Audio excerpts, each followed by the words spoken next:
I'm not jumping.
Distinguished delegates,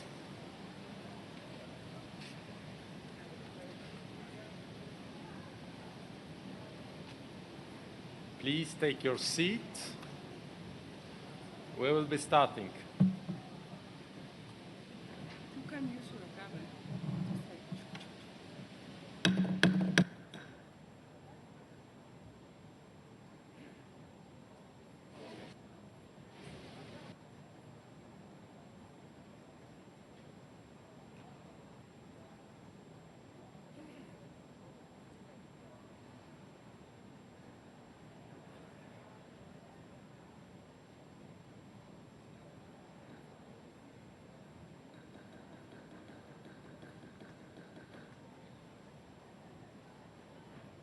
Please take your seat. Ladies and gentlemen, please, we'll be starting soon.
Nice to see you too.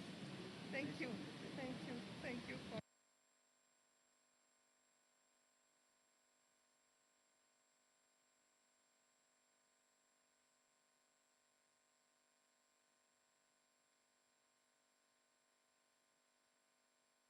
Start.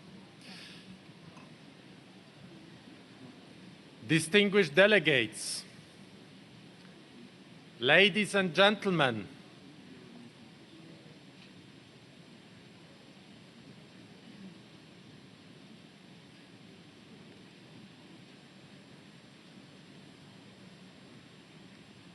it gives me great pleasure to declare open this 25th session of the Conference of the Parties to the United Nations Framework Convention on Climate Change.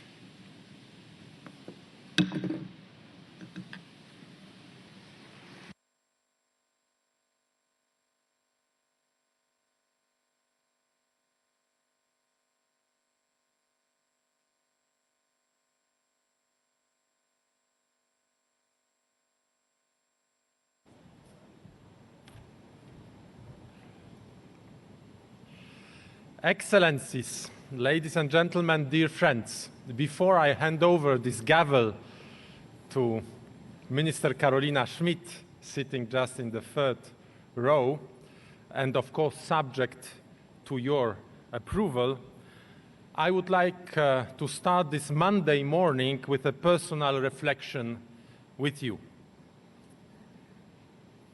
Exactly 1 year ago, I took over this place at the podium from my friend, Fijian Prime Minister Frank Bainimarama. I was thrilled, but also a little bit scared to take up this work with you. The pile of proposals, iterations, and drafts was probably as high as this table. But together, we managed to jump over the bar of expectations and to adopt the much-needed Katowice rulebook. We have assembled together a manual for efficient implementation of the Paris Agreement. It was our common success, which would not be possible without your wisdom, skill, and personal dedication. In the same spirit of inclusiveness, Poland wanted to give voice in the climate policy to all groups of our societies, and especially to those at risk of exclusion due to their personal, social, and economic background. 1 year ago exactly, we delivered the Silesian Declaration on Solidarity and Just Transition, adopted by the heads of states and governments. And today, we know that it's no longer possible in ambitious climate policy making to ignore the needs and dignity of vulnerable societal groups. The second issue I dedicated to highlight during COP24 was our common goal that we adopted in the Paris Agreement, achieving climate neutrality. This was a game changer which requires action in all sectors of economy and society. It's no longer only about energy. That is why I proposed ministerial declarations on forests and on electromobility. And I'm very happy that all those initiatives gained traction, not only in this process, but also spurring action on the ground. Now, looking back at my last gavel at COP24, I gathered that a lot has changed since. Maybe the world is not moving yet at the pace we would like. But my hope rests in particular with the young people. They have the courage to speak up and remind us that we inherited this planet from our parents and that we need to hand it over to the future generations. We need them and we need everyone, because the transition to climate-neutral development is a civilizational challenge that we can overcome only by acting together in the spirit of justice and solidarity. Ladies and gentlemen, I heard many times that Katowice marked a change from negotiations to implementation. But there are still some decisions that need to be made. We come here to Madrid to fill the last blank pages in the Katowice rulebook and to further strengthen the convention. I'm leaving you in the hands of dedicated and skilled Chilean presidency, and I wish them, on behalf of all of us, to find solutions to all COP25 challenges and to do so precisely by Friday, December 13, 6 p.m. I thank you also our Spanish hosts for their warm hospitality and for extremely quick reaction in the need. Dear Carolina, I'm not leaving you. And in the last days, exactly 2 weeks ago, in Poland, we formed a new government. And in this new government, we have also established a new ministry. It appeared to be Ministry of Climate. And I have been appointed Polish Minister of Climate, first ever Minister of Climate in Poland.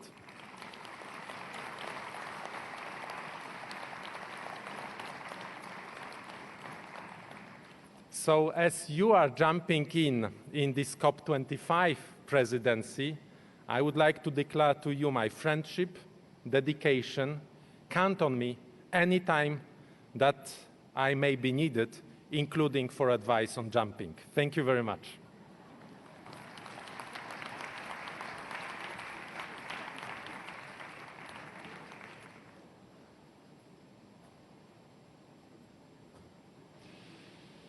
So, distinguished delegates, I would like to invite you to turn to sub-item 2A of the provisional agenda for the session. Election of the President of the Conference of the Parties at its 25th session.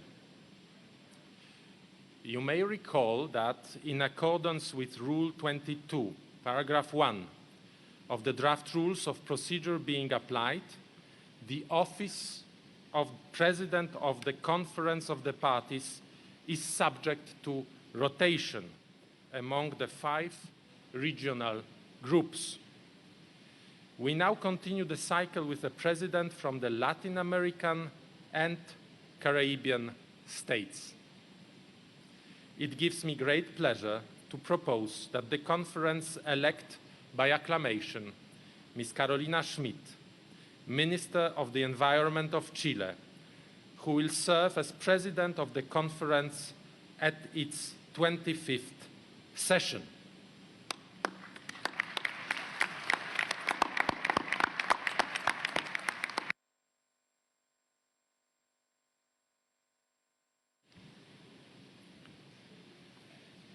I declare Ms. Carolina Schmidt elected president of the 25th session of the Conference of the Parties.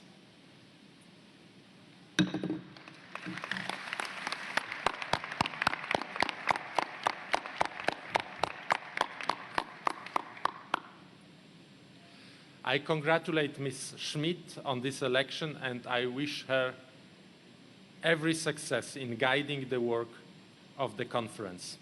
I now invite Ms. Schmidt to take her seat on the podium.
Guterres.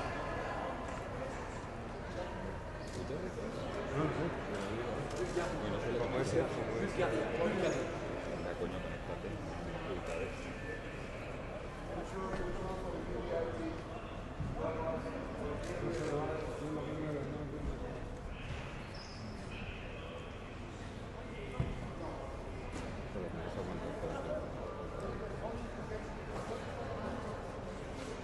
Vas a aguantar.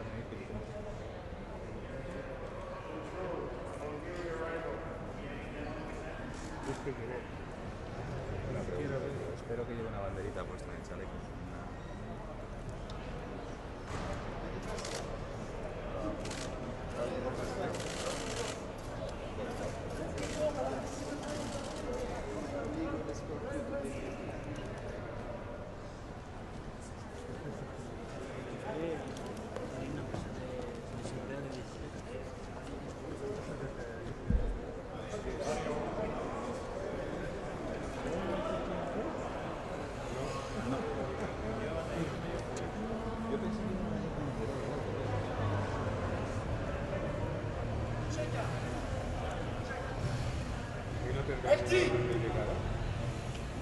Checa.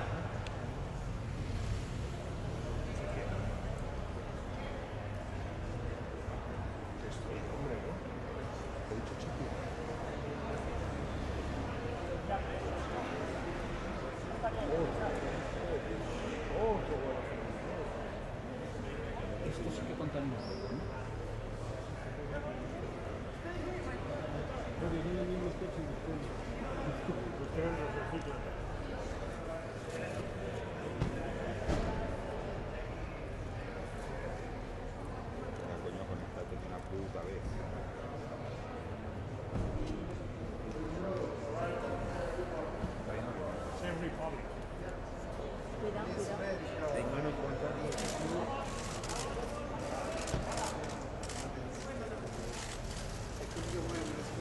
Especialmente a España, al presidente Sánchez, a la ministra Rivera, a los trabajadores, a los equipos y a los ciudadanos españoles. Gracias. Gracias por recibirnos. Gracias por haber actuado con esa generosidad y de manera tan solidaria con Chile. Asumimos la presidencia de la COP25 en representación de América Latina y el Caribe. Los países en desarrollo somos fuertemente afectados por el cambio climático y tenemos problemas sociales, ambientales y económicos distintos a los países desarrollados, que se profundizan con el calentamiento global. Tenemos un desafío común, pero con necesidades y con urgencias diferenciadas, que solo podremos enfrentar si trabajamos juntos, multilateralmente y con solidaridad, incrementando la ambición no solo en la mitigación, sino que también en la adaptación y en los medios de implementación. En Chile y en el mundo estamos viviendo crisis sociales y ambientales. Para enfrentar las crisis debemos volver a las bases, a los valores que nos sostienen como sociedad, escucharnos, reconstruir confianzas y dialogar con apertura al cambio. La crisis climática es el desafío más importante que enfrentamos hoy como humanidad. El cambio climático es injusto, afecta más severamente a las personas, comunidades y países más vulnerables y tiene un efecto multiplicador que profundiza severamente las desigualdades sociales y medioambientales preexistentes. La crisis social y la crisis ambiental son las crisis del siglo XXI y son dos caras de la misma moneda. No se pueden enfrentar una sin hacernos cargo de la otra. Por eso las personas deben estar al centro de nuestras decisiones, porque son las personas las que padecen los efectos de la contaminación, las sequías, los aluviones, las inundaciones, incendios y múltiples impactos que el calentamiento global profundiza. Debemos impulsar una transición justa, sin dejar a nadie atrás. Esa es la verdadera transformación a un desarrollo sustentable e inclusivo. Aquellos que no lo quieran ver quedarán al lado equivocado de la historia. La COP25 tiene un objetivo claro. Es tiempo de actuar. No es un eslogan, es una necesidad, es una exigencia moral, social y económica. Los compromisos adquiridos por los países el año 2015 no son suficientes. Debemos tomar nuevos compromisos, más ambiciosos, incluyendo todos los aspectos de la acción climática. La transición hacia un desarrollo sustentable, bajo en emisiones y resiliente al clima, debe ser más rápida, más inclusiva y más colaborativa. Es indispensable traer a la mesa nuevos temas y nuevos actores. El sector privado, productivo y financiero, los gobiernos locales y los ministros sectoriales deben venir a la mesa con compromisos y metas concretas. Por eso, como presidencia de la COP25, por primera vez tendremos reuniones de alto nivel de los ministros sectoriales del mundo. Ministros de Ciencia, el día 4 de diciembre. Ministros de Agricultura, el 5 de diciembre. Ministros de Finanzas por la Acción Climática, el 9 de diciembre. Y ministros de Energía por la transformación a las energías limpias y renovables, el 10 de diciembre. Necesitamos compromisos concretos que permitan acelerar un cambio de rumbo. Por eso hoy invito a todos los gobiernos y actores estatales y no estatales del mundo entero a unirse en la Alianza por la Ambición Climática. Países líderes comprometidos a actualizar de manera ambiciosa su NDC el año 2020. Países, ciudades, regiones y empresas productivas y financieras que se comprometan a la neutralidad al año 2050 y empresas financieras que se comprometan a invertir solo en actividades y proyectos carbono neutrales. El miércoles 11 de diciembre será el Día de la Ambición Climática. Convocamos a los gobiernos centrales, regionales y locales y a las empresas productivas y de inversión que sí quieran comprometerse con la ciudadanía frente al mundo. Porque hoy es tiempo de actuar. Esta COP25 es una Blue COP.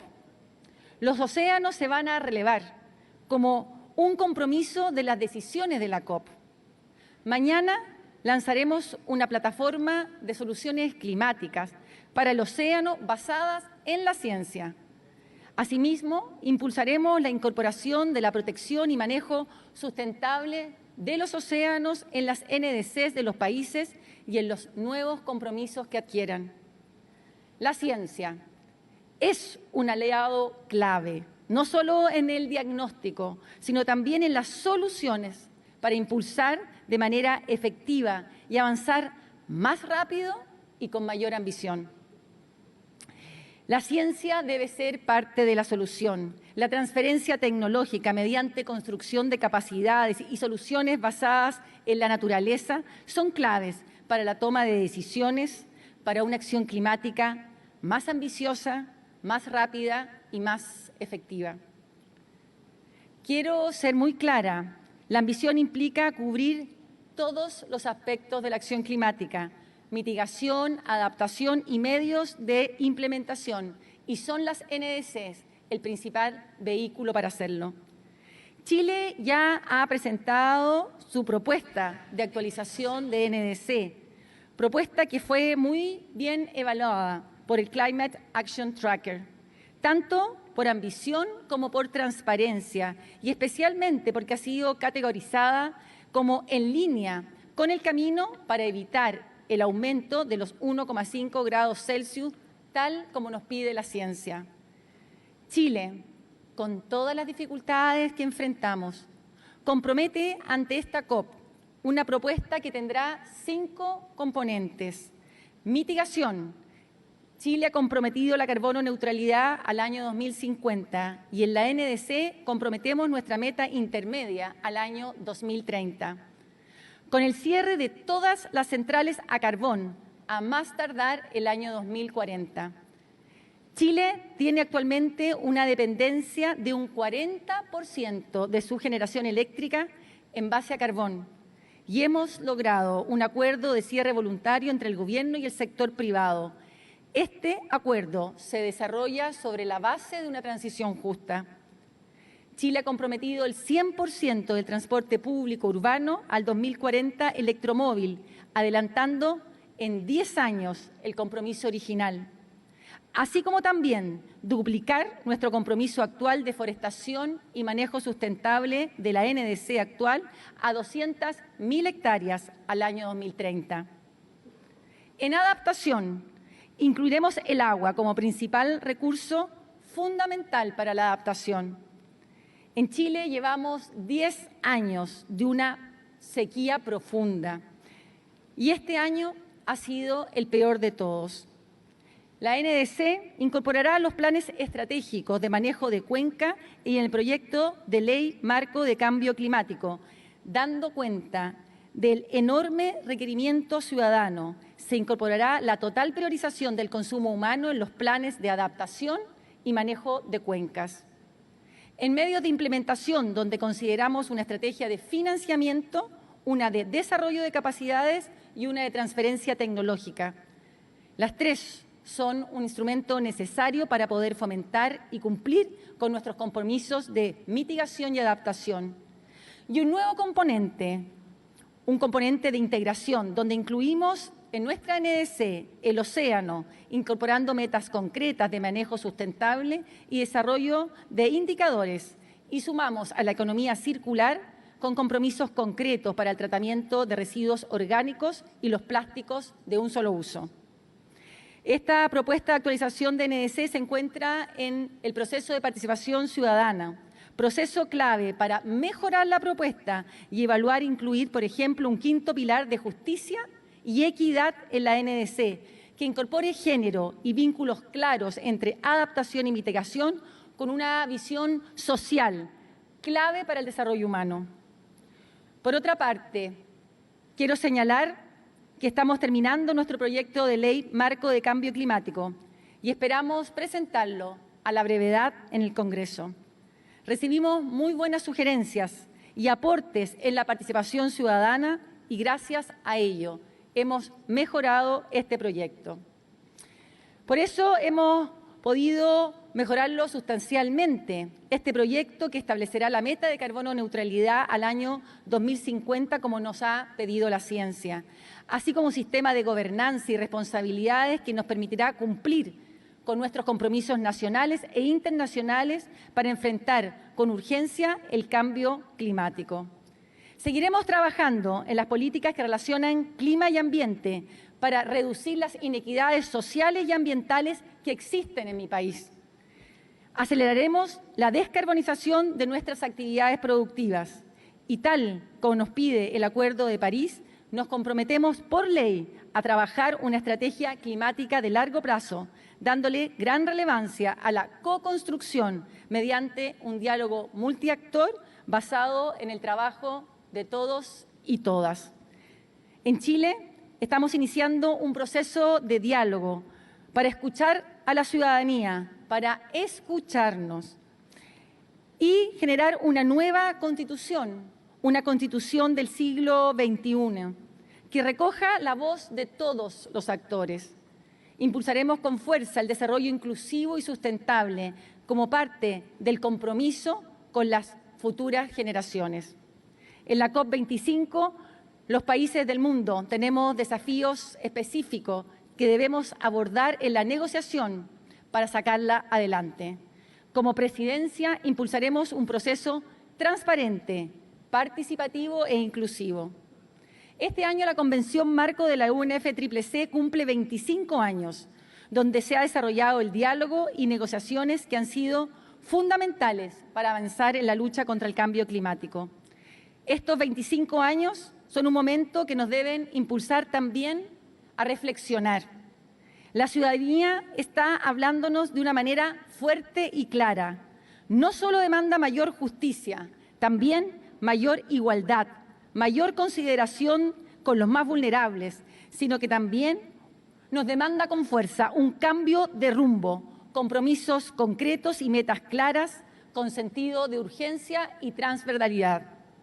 El mundo nos está mirando. Países del mundo, hoy es tiempo de actuar. Muchas gracias.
Distinguished delegates, I now invite the conference to consider sub-item 2B of the provisional agenda, adoption of the rules of procedure.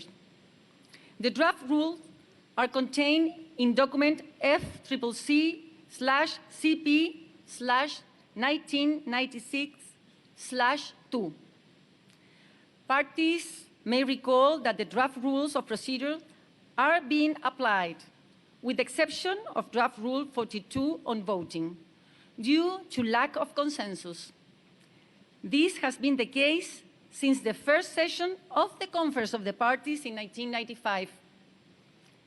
At the 24th session, the President held consultations and reported that there continued to be no consensus on the matter and proposed that consultations continue at COP25. I therefore propose that we continue to apply the draft rules of procedure, with the exception of draft Rule 42. I would like to propose that a senior member of my delegation holds informal consultations on this issue.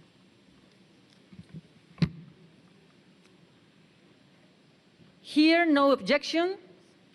It's so decided.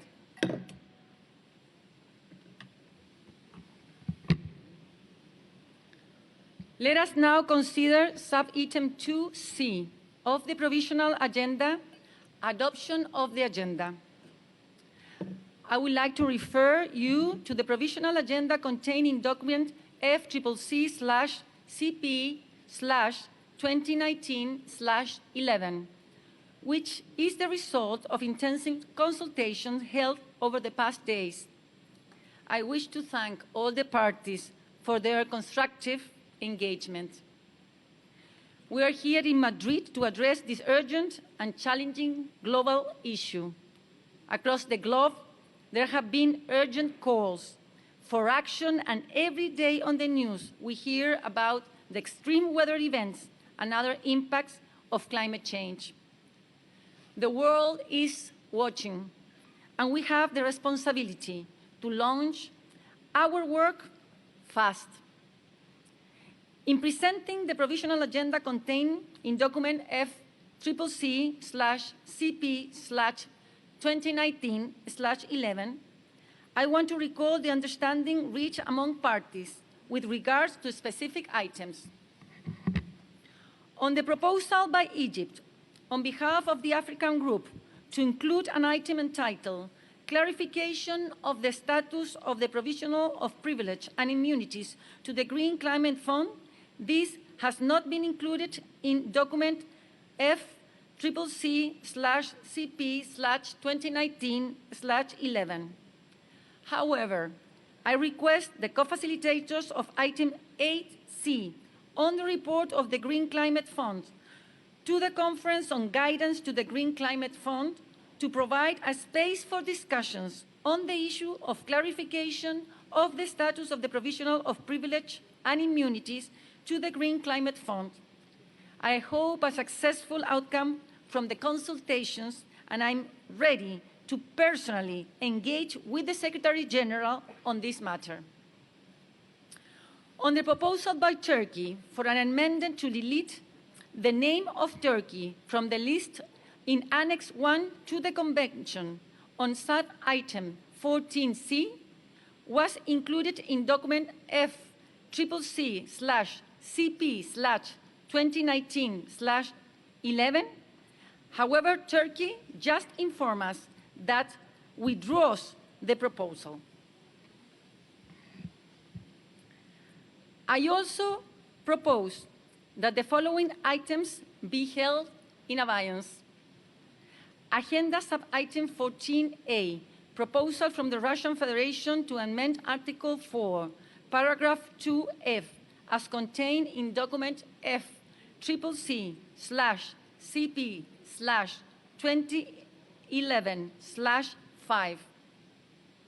Agenda item 15, second review of the adequacy of Article 4, paragraph 2A and B of the Convention. With this understanding, I therefore propose that the provisional agenda as contained in document FCCC/CP/2019/11 be adopted as amended and with items 14A and 15 held in abeyance.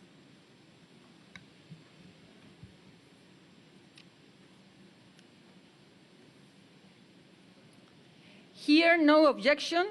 It is so decided.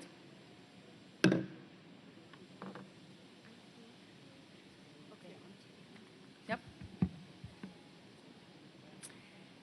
The conference is now invited to consider sub-item 2D of the agenda, election of officers other than the President. Mrs. Una May Gordon, Vice President of the COP, has begun consultations on behalf of the COP24 President on the elections for officers for the bodies of the Convention, the Kyoto Protocol, and the Paris Agreement. Groups have not yet completed their consultations and nominations are still pending. I would like to thank Mrs. Gordon for her work so far, and I propose that she continues the consultations until the nominations have been finalized. In accordance with established practice, those consultations will include the nominations to all bodies for election during the conference. With regards to the Bureau of the COP, I propose to postpone actions on the election of the other members of the COP25 Bureau and the return to this item at the closing plenary of the COP to conduct the election. Confirmed nominees to the COP Bureau will be invited to attending meetings of the Bureau as observers during the conference until the election have taken place. Parties will note that only 8 out of the 157 nominations needed have been received. Further, only 30% gender balance has been achieved for the membership of the Convention, Kyoto Protocol, and Paris Agreement bodies in 2019. I urge parties to intensify efforts to conclude the remaining nominations so that this can be transmitted to the deadlines of Saturday, 7th of December. I also urge parties to nominate men and women equally so that we can achieve the goal of gender balance.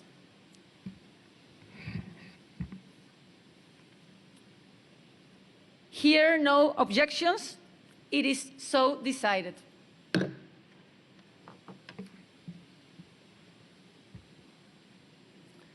The conference is now invited to consider sub-item 2E of the agenda, admission of organizations as observers.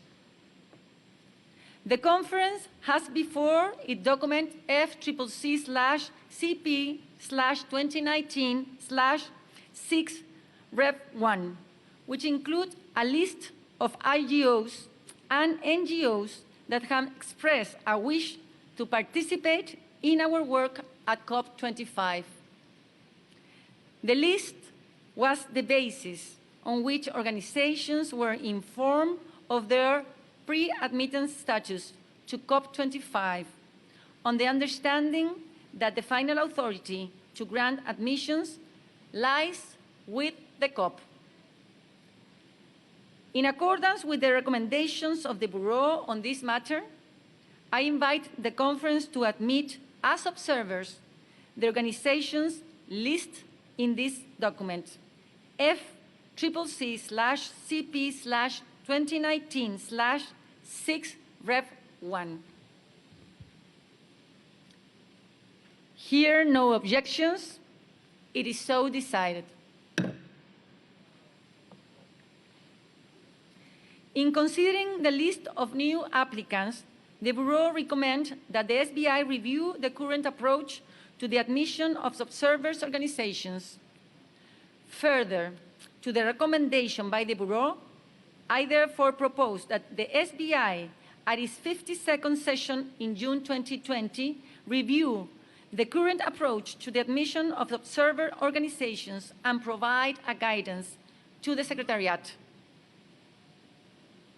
Here, no objection. It is so decided.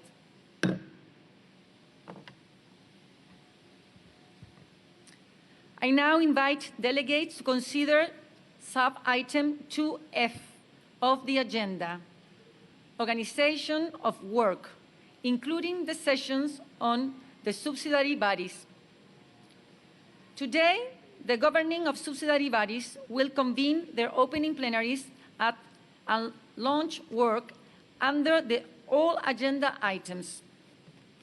Upon completion of the opening plenaries of the subsidiary bodies, the 5 bodies will reconvene in a joint plenary to hear statements from groups and observer organizations. On the following items on its agenda, the COP will take appropriate action on the basis of recommendation from the subsidiary bodies. Item 4, Item 5, Item 6, Item 9, Item 10, Item 11, Item 12, Item 13, Sub-Item 16A and 16B. These items are already on the agendas of the respective subsidiary body, and that body may develop draft decisions or conclusions for consideration by the COP as appropriate. In addition, I propose to refer the following matter to the subsidiary body for implementation. Under Agenda Item 13, Gender and Climate Change, I propose to refer the consideration of the annual report on gender composition and the synthesis report on progress in integrating a gender perspective in constituent body process. On Monday, December 9th, the subsidiary bodies will conclude their work. I look forward to receiving the result of this VASTA under the leadership of Mr. Paul Watkinson and of SBI under the leadership of Emmanuel Diamani. The high-level segment will take place on Tuesday, 10 December and Wednesday, 11 of December. On Wednesday, 11 of December, upon conclusion of the national statements, we will hear statements from senior representatives of intergovernmental and non-governmental organizations. On Thursday, 12 December and Friday, 13 December, the COP will reconvene to consider the decisions and conclusions for adoption. Hearing no objection, we will proceed on this basis.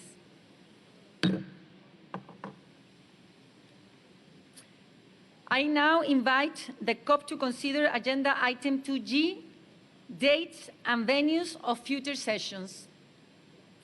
In accordance with the practice of rotation among regional groups, the Western Europe and other states will host COP26, and the African state will host COP27. The Western Europe and other states have nominated the United Kingdom to host and serve as president of COP26. I will encourage the African states to accelerate their consultations and proposal a host for COP27 at the earliest possible time. The COP is invited to agree on dates for the sessional period in 2024 as recommended by SBI 50.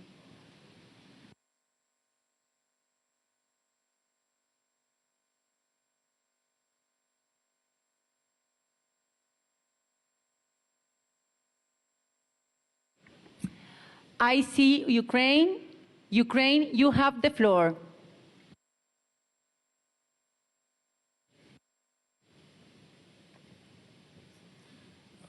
Estimada Presidente, distinguished delegates, I would refer to the previous agenda items mentioned in your speech just a few minutes ago. We raised Ukraine plate and we had an objection, but unfortunately it was not heard by the Secretariat. So I would like to reconsider the previous agenda sub-items, and I have a statement as to the agenda sub-item 4.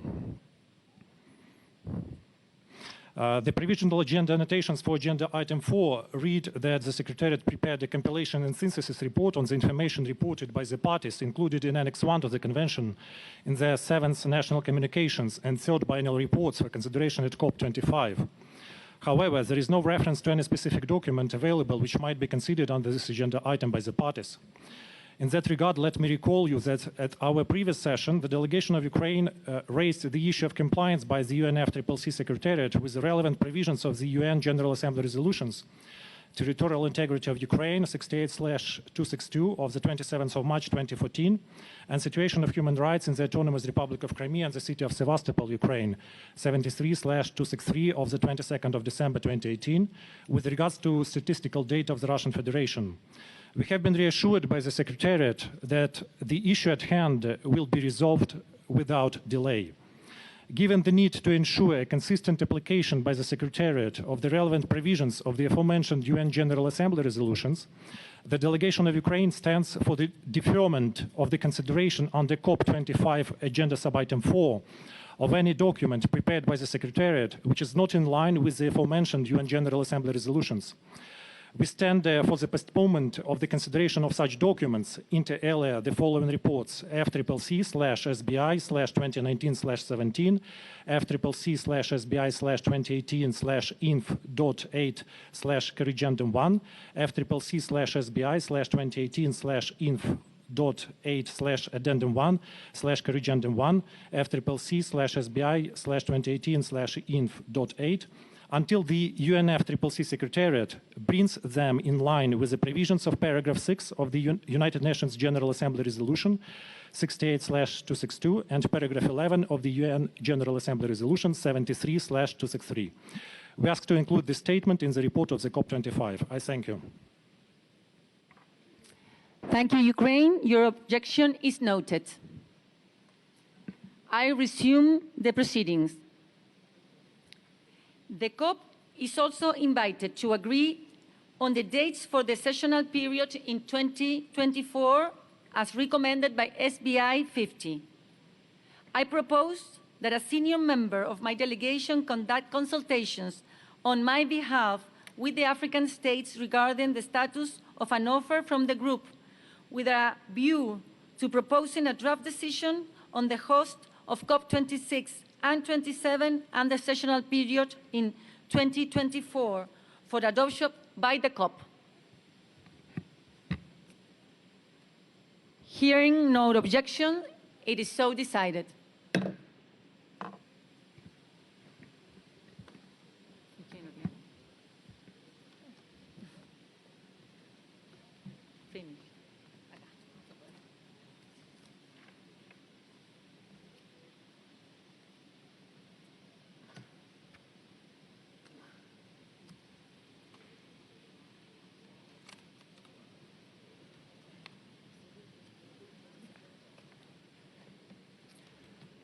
I will now invite the COP to consider item 7, Warsaw International Mechanism for Loss and Damage associated with climate change impact. The mechanism and its executive committee were established by the COP at its 19th session. Paris Agreement, Article 8, Paragraph 2, provides that the mechanism shall be subject to the authority and guidance of the Conference of the Parties, serving as the meeting of the parties to the Paris Agreement, CMA. Parties will recall that COP24 was invited to consider the matter of its authority over the guidance to the Warsaw International Mechanism, including its executive committee. I propose that parties maintain the provisional approach adopted at COP24, whereby the COP would continue to consider the outcomes of the consideration of the report of the Executive Committee, as well as the review of the WIM. This will be undertaken without prejudging the outcome of the consultations on the governance of the WIM. On the matter of the governance of the WIM, I will appoint a senior member of my delegation to undertake consultations on the COP's authority over and guidance to the WIM. Hearing no objections, it is so decided.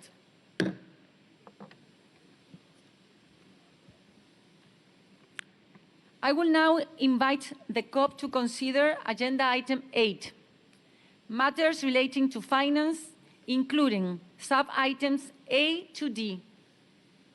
For sub-item, we have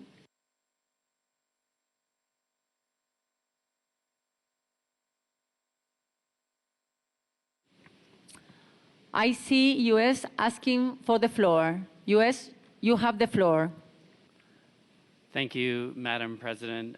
With respect to Agenda Item 7, we're okay with the inclusion on the COP agenda, but it just wasn't exactly clear what you were saying about following the precedent from COP24.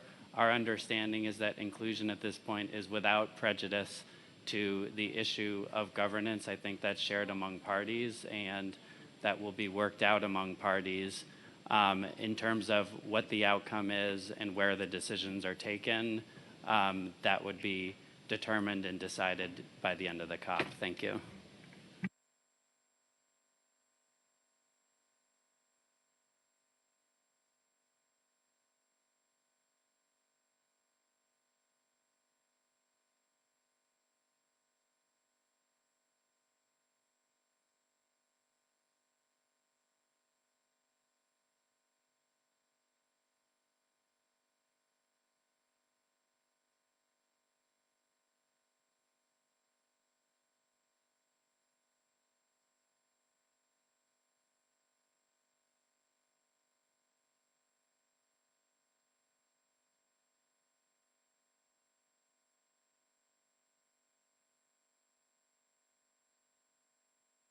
Okay.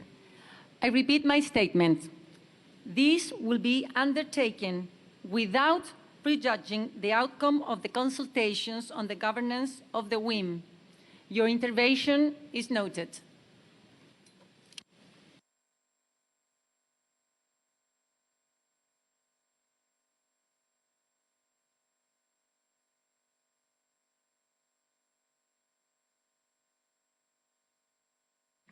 I see Turkey asking for the floor.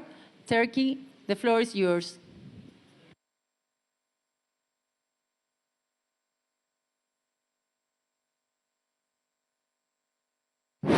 Thank you, Madam President. First, we thank you for the presidency's extreme efforts for finding common ground for our agenda item 14C. And thanks for the Kingdom of Spain for hosting COP25 in lovely Madrid. We also thank for supporting to parties those enabling agenda discussions. As all parties are aware of Turkey's continuous effort to find a fair treatment under the convention, our demand is clear and on the table for a long time. This is the first time that with your presidency that came in a positive way for agenda. However, being conditional to complete during the COP25 was not doable for such an important agenda of Turkey. As we discussed and requested to remove this condition, we have seen the parties not yet agreed because of very limited time in last night. Turkey is putting enormous effort to combat with climate change, will continue her efforts. We believe deletion of Turkey from Annex 1 will grant clear foundation to put more contribution. And at this point, we expect from all parties to evaluate our demand without any condition and without any prejudice. Madam President, we believe COP25 will another step forward with your excellent leadership, and Turkey will ask for to be deleted from Annex 1 list in coming COP26 to be able to progress in COP25. We have withdrawn our agenda proposal because of condition and will continue to put our effort for the success of COP25. Thank you.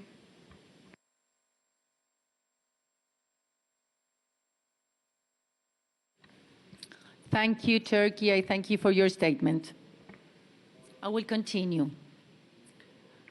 I will now invite the COP to consider Agenda Item 8, matters relating to finance, including sub-items A to D.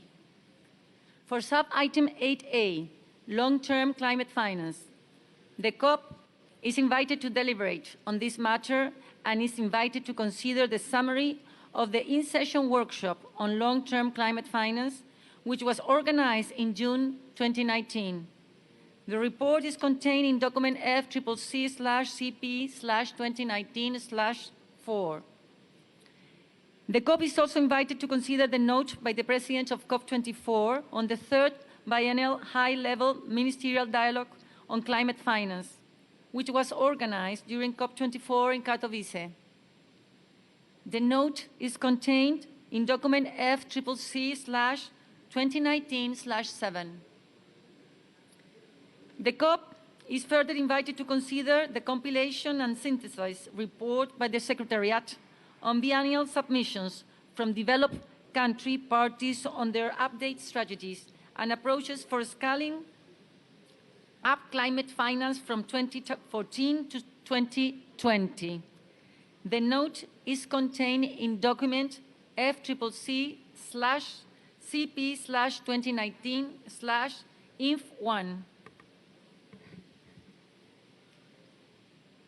Regarding sub-item 8B, matters relating to the Standing Committee of Finance, the COP is invited to consider the report of the SCF as contained in document FCCC/CP/2019/10 and at 1 and 2.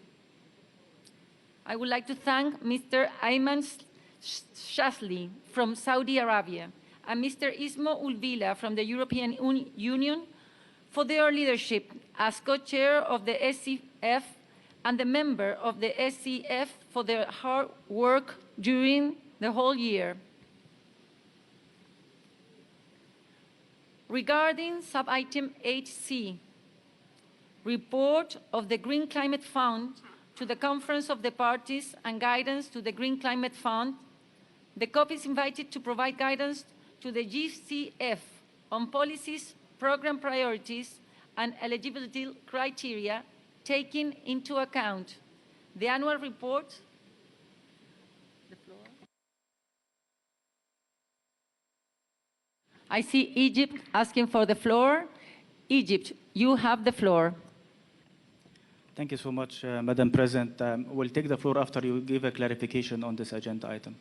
So please give a clarification on 8C, and then we'll get the floor after that. Thank you.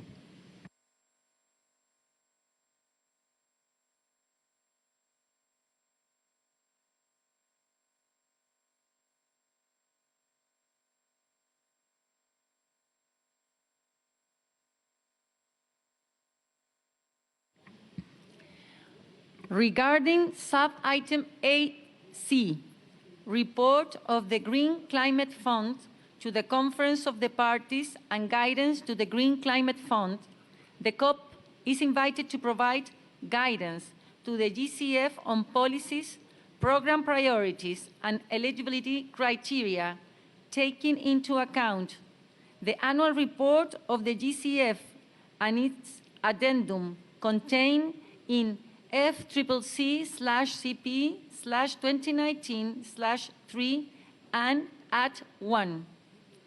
The annual report of the SCF contained in FCCC/CP/2019/10. The annual report on the operation of the NAMA register contained in FCCC/CP/2019/INF2. I would like to thank Mr. Nakmeldin Goudbi El Sahan, Mahoud from Sudan, and Mr. Jocelyn Whitling from UK for their leadership as co-chair of the GCF board and the members of the board for their hard work during the year.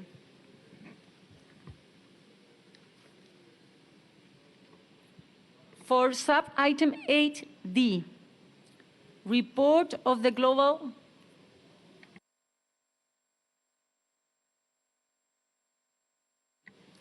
Egypt, you have the floor. Thank you, Madam President, and apologies, I thought I was clear. My statement is regarding agenda item 8C. We note what you have mentioned at the opening statement in relation to the African submission or the Egypt submission on behalf of Africa in relation to the privileges and immunities of the GCF. We also note that you have mentioned that there will be a time, you will ask the facilitators to provide for time to consult with the parties and engage on the issue of the privileges and immunities, and also you will be taking some actions from your side dealing with Secretary General and others. The group would like to highlight again that the issue of privileges and immunities is a legal matter. It is separate and distinct from the standing agenda item on guidance to the Green Climate Fund. And we expect that the outcome under this agenda item, although maybe in one document, but it will have two components. One is the guidance to the GCF, and the other one will be the outcome of a discussion on the privileges and immunities, hopefully if we reach an agreement on this part of the privileges and immunities. So we thank you again, and we expect that your engagement with on this agenda item will also be reflected in the report to the COP at the end. Thank you so much. Thank you, Egypt. And thank you to the African group. Your statement is noted.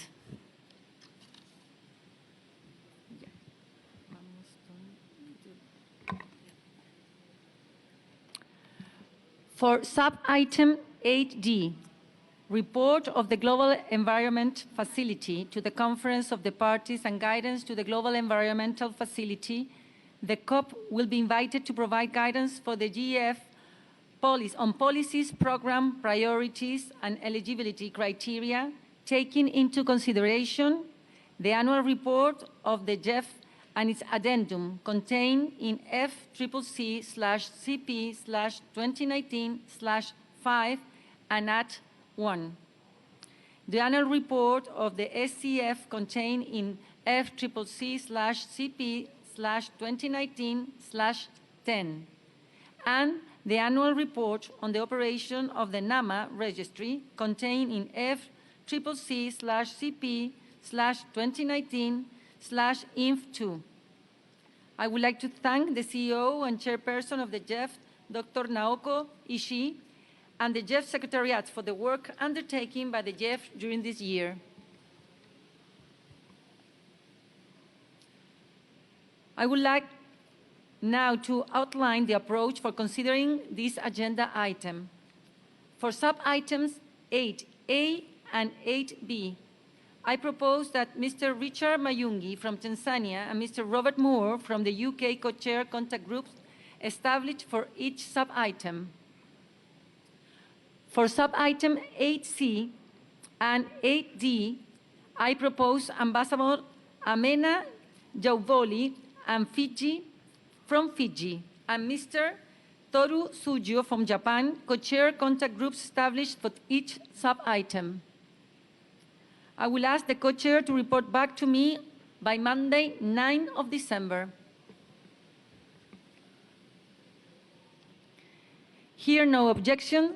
It is so decided.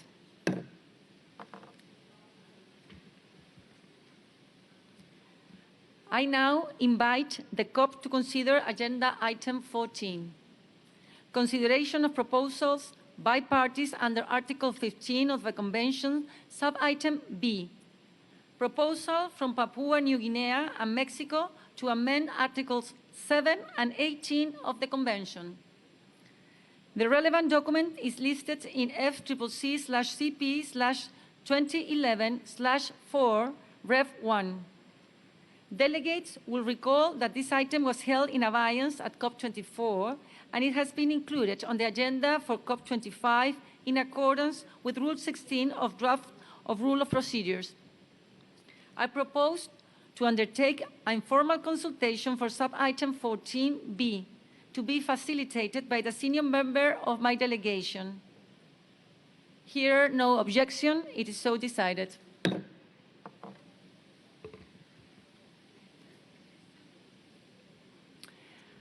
I will now invite the COP to consider sub-item 16G, decision-making in the UNFCCC process. At COP24, parties were unable to conclude their consideration of this matter. Therefore, in accordance with Rule 10C and 16 of the draft rules of the procedure being applied, this matter has been included in the provisional agenda for COP25. I propose to undertake informal consultation on sub-item 16D to be facilitated by the senior member of my delegation. Here, no objections. It is so decided.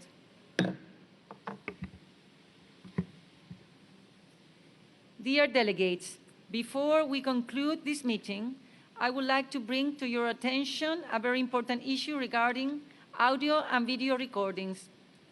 The making of audio and video recordings by party and observer organizations, delegations during open and closed official meeting is not permitted.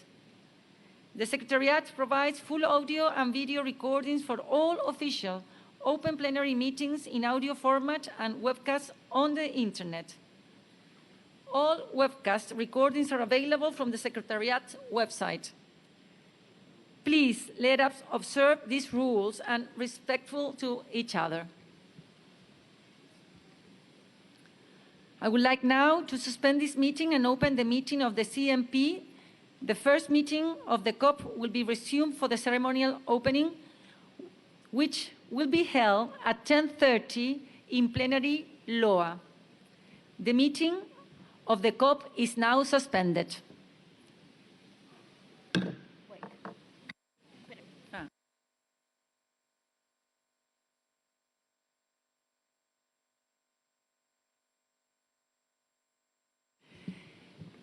Distinguished delegates, I now declare open the 15th session of the Conference of the Parties, serving as the meeting of the parties to the Kyoto Protocol.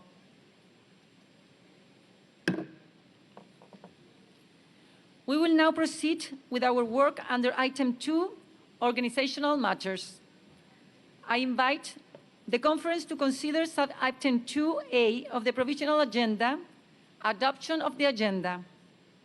I refer you to document FCCP/KP/CMP/2019/1, which contains the provisional agenda and the annotations for the CMP. I therefore propose that the agenda be adopted. I therefore propose that the agenda be adopted as contained in document FCCP/KP/CMP/2019/1. Here, no objections. It is so decided.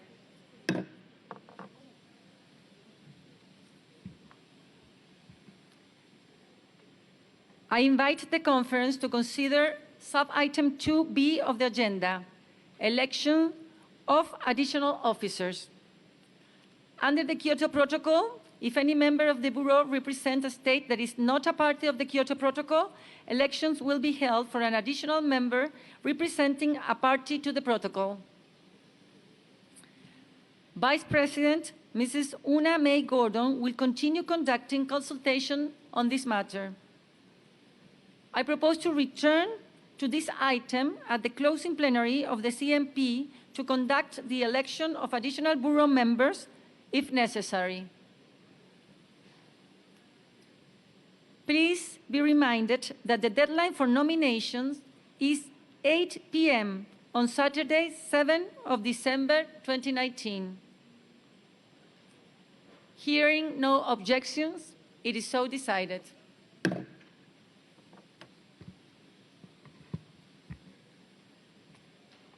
I now invite the Conference to consider Sub-Item 2C, organization of work, including the session of the subsidiary bodies, and I will again like to draw your attention to the annotations to the agenda contained in document FCCP/KP/CMP/2019/1. The CMP will take appropriate action on the basis of recommendation from the SBASTA and the SBI on the following items on its agenda. Sub-agenda item 4A, item 5, item 7, item 8, item 10, item 12A and B. These items are already on the agenda of the SBASTA and the SBI. The respective subsidiary bodies may therefore develop draft decision or conclusions for consideration by the CMP. During the COP plenary, I present proposals for the organization of work. As all parties to the protocol are also parties to the convention, I propose that the CMP follows the same approach as the COP.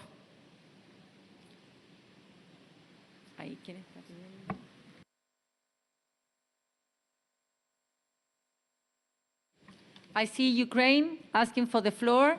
Ukraine, you have the floor. Muchísimas gracias, estimada Presidente. Distinguished delegates, the delegation of Ukraine proposes to postpone the consideration of the agenda sub-items 4A and 4B until the Secretariat makes respective amendments to its documents FCCC/KP/CMP/2019/6/Addendum 1 and FCCC/KP/CMP/2019/6 to be considered under these agenda sub-items. The nature of inaccuracies committed by the Secretariat are known to the Secretariat and were voiced by the delegation of Ukraine at the previous COP25 session. We ask to include this statement in the report of CMP 15. I thank you.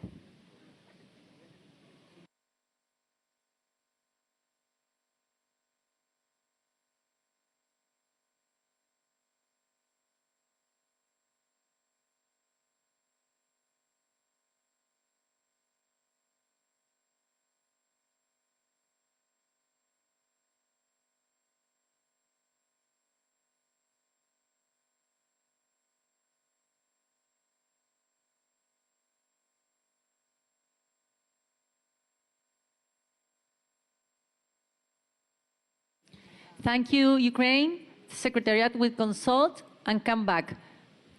I will continue.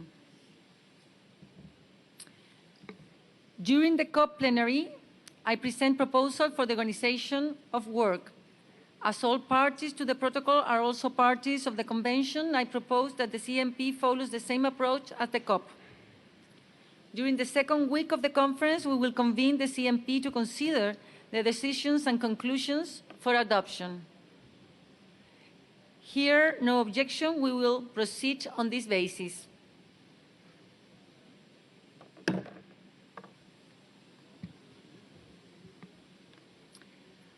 I now invite the CMP to consider agenda item 2E, status of ratification of the Doha Amendment to the Kyoto Protocol. On 8 December 2012, at the 8th session of the Conference of the Parties, serving as the meeting of the parties to the Kyoto Protocol, the parties adopted, in accordance with Article 20 and 21 of the Kyoto Protocol, the Doha Amendment to the Kyoto Protocol. Pursuant to Article 21, Paragraph 7, and Article 20, Paragraph 4 of the Kyoto Protocol, the Doha Amendment will enter into force for those parties having accepted it on the 19th day after the date of receipt by the depositary of an instrument of acceptance, but by at least 3/4 of the parties to the Kyoto Protocol. Based on the current number of parties to the Kyoto Protocol, which is 192, 144 instruments of acceptance will be required for the amendment to enter into force. As at 1 December 2019, the depositary has received instruments of acceptance of the Doha Amendment from 134 parties to the Kyoto Protocol. I would like to propose that the CMP take note of the status of ratification of the Doha Amendment. I urge those parties to the Kyoto Protocol intending to ratify the Doha Amendment to expedite their domestic ratification procedures and to deposit their instrument of acceptance with respect to the Doha Amendment as soon as possible. Hearing no objections, it is so decided.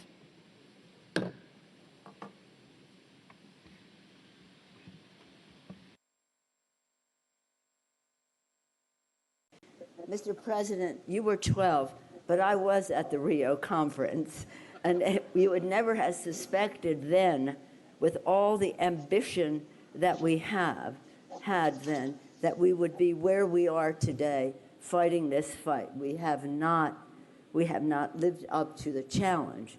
As I say, a challenge that was generational continues to be generational. We see it as a public health issue, clean air, clean water for everyone, including the most vulnerable, of course, because the most vulnerable, whether it's of a nation or of a community, pay the biggest price: clean air, clean water, public health. We see it as an economic issue because this is a way for us to have new green technologies based on science and technology to take us into the future while creating good-paying jobs, lifting everyone up.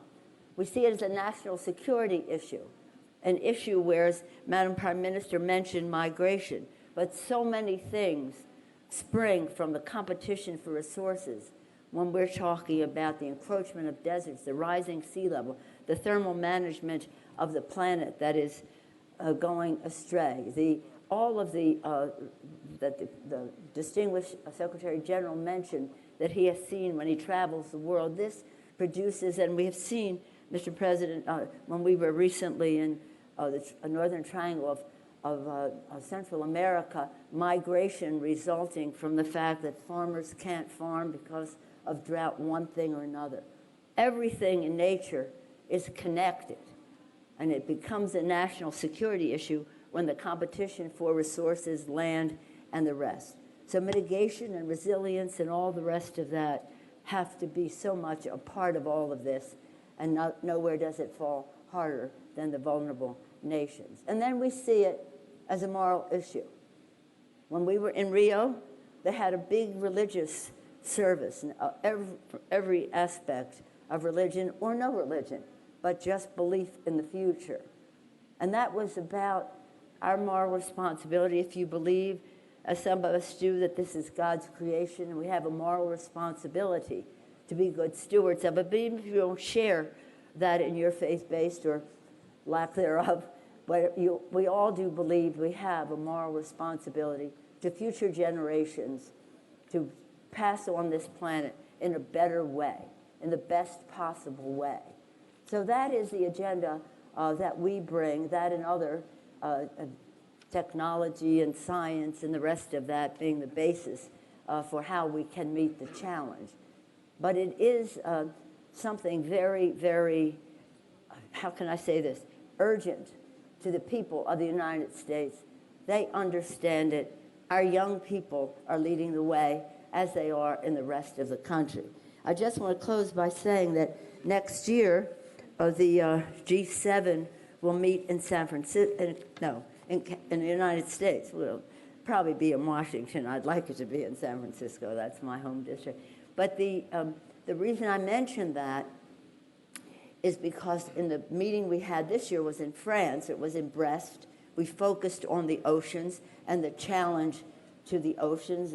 By 2050, if we don't do things differently, there can be as many tons of plastics in the ocean as there are tons of fish in the ocean. That's the urgency of addressing the urgency. And I'm glad that this is a blue COP about the oceans as well. But I just will say this. When we focused, they have the G7 of the heads of state, and then we had the G7 of the heads of parliament. And in the heads of parliament meeting in Brest, in France, under the leadership of the President of the National Assembly, we focused on climate and the oceans. Next year, when we were in the United States, the title of our meeting for the heads of parliament is Addressing the Climate Crisis with Economic and Environmental Justice for All. We see this as a big environmental justice issue as well. I just want to quote His Holiness the Pope as I close. Did I say I was closing already? His Holiness, when he came to Congress and spoke to us a few years ago, he said, and he wrote in his encyclical, Laudate Si, "The climate is a common good belonging to all and meant for all. Together we can and must build a climate resilient no, this is me, not His Holiness, resilient world to defend that common good now and for generations to come. For health, for the economy, for security, national security, and for honoring our responsibilities to future generations. That's why we have such a large, distinguished delegation, chairs of the committees working on this issue. We've had over 100 hearings already in this Congress on the subject of climate. We are preparing legislation as we go forward. We're here to listen and learn from all of you as to how we can do better. Thank you all very much for the opportunity. Wonderful. Thank you, Madam Speaker. If you want to join us on stage, that would be... Okay. It's also a strong reminder that this is a moral issue. It's not a Democratic issue or a Republican issue. It's a human issue. And I thank you so much, Madam Speaker, for bringing also your delegation with such a strong force. How appropriate it is now to shift to our youth delegates. Lucy, you're here with us. You speak truth to power. You've been marching on the street. The world is changing, is responding, but certainly not fast enough. What is your message to the leaders here on stage and in the audience? What is success for the COP here in Madrid? I will come to your question, but I would like to start by taking a step back. In 2017, I got the opportunity to shoot a movie on climate-displaced people in Bangladesh. We arrived just after Cyclone Mora struck, and we went to visit affected communities from the coastal areas. People there had lost their homes and lands. They had physical wounds. They looked tired and panicked, wondering how they will survive the day after. While they were testifying, I held my tears and felt a heavy burden on my shoulders. Why should they get all the consequences? Why should they suffer from the way we, developed countries, live? I'm doing my best every day to act, as millions of other young people do.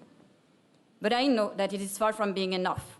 Individual actions won't fill the gap that states don't address.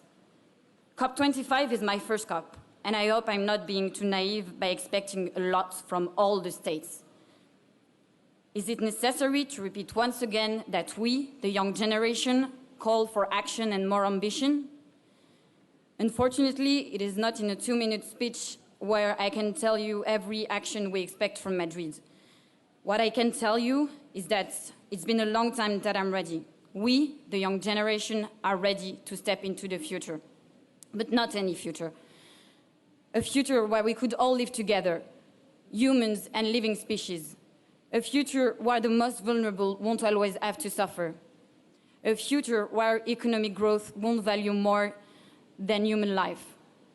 A future where women could be equally considered as men. Please don't be afraid to let the old world, this world of limitless and selfish consumption, come to an end. We, the young generation, are not afraid. We are prepared to give our entire energy for this transition and co-construct it with you.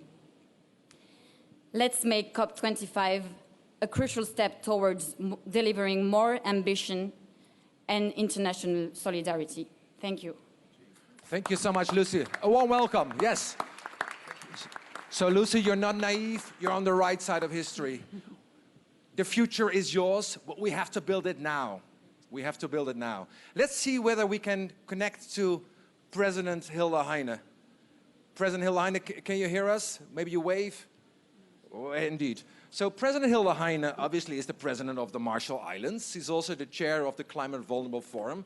She is the one who convened the first ever virtual summit last year on climate change.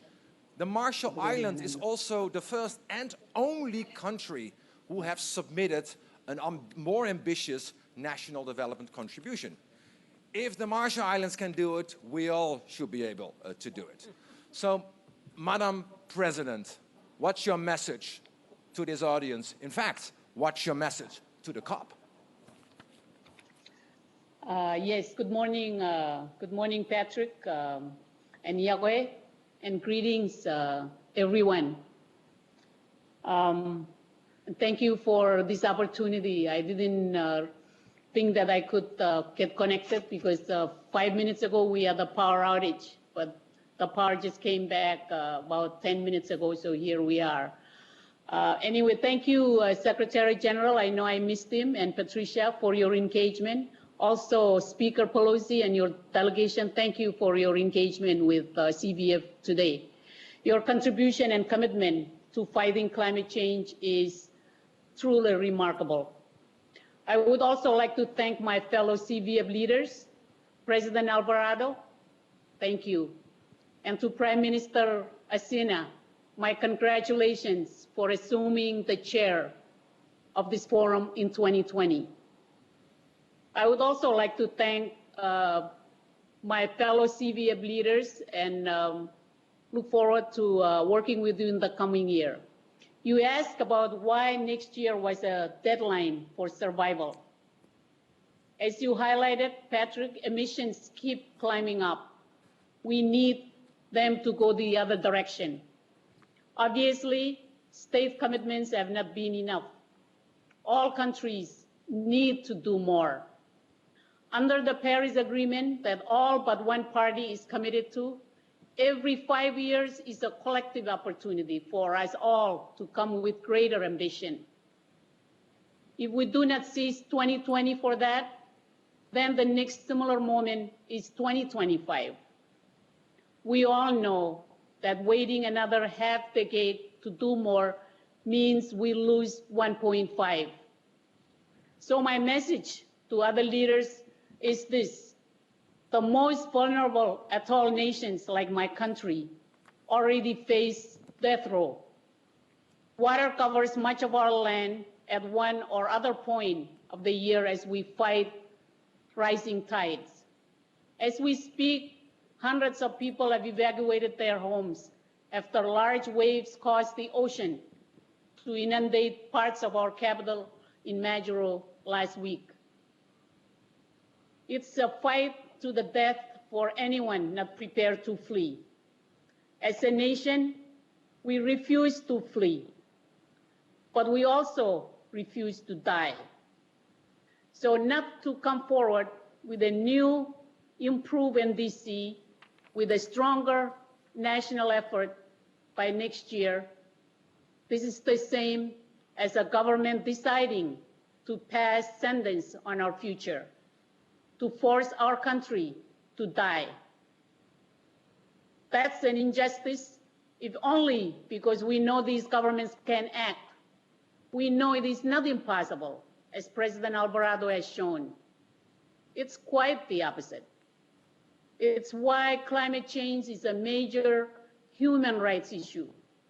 Members of the CVF are calling for the creation of a dedicated special rapporteur on climate change. Because climate is the most serious human rights issue we have ever faced. An issue on such a scale needs a truly dedicated focus. To generate more recognition, more understanding, more action, and to protect people's rights, the younger generations. As vulnerable nations, we are prepared to allocate to such a special rapporteur $50,000 from a new CVF and B20 trust fund that I'm pleased to announce the creation of today. This new CVF and B20 fund will support us to work even more together, to act as a driving force to secure our future together. The Marshall Islands has pledged a contribution to this fund, as have other CVF members. I would also like to thank Chancellor Angela Merkel and also Germany for pledging support for our new CVF V20 fund. Our V20 Finance Ministers Group is very focused on overcoming finance challenges to climate action, driving innovation to unlock new projects in adaptation, resilience, and renewable energy. So we invite all our partners to work with the V20 for an economy-wide transformation.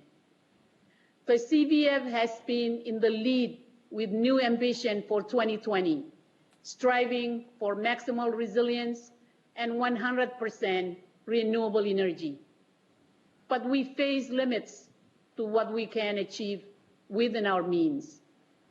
2020 is also the deadline for $100 billion of annual climate assistance.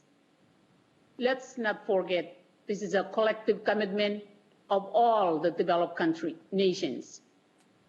Help us help each other to see us through the storm of storms. Our Chile COP hosts are right that the time for action has come. Make Madrid count. For that, we should have a COP25 position urging all parties to deliver a higher ambition in DC by next year. Before closing, I also want to lend my and the CBF's full support behind Prime Minister Rutte and the Netherlands initiative to host the first ever global summit on adaptation on 22nd October. Secretary General, colleagues, I am sure you will join and support this absolutely critical initiative. We are far off in mitigation efforts, yet as the planet already burns, we are miles behind in adapting. This must change here. Thank you. Thank you very much. Comoltada. Thank you very much, Madam President, for your very strong leadership at home, but also for your very strong plea.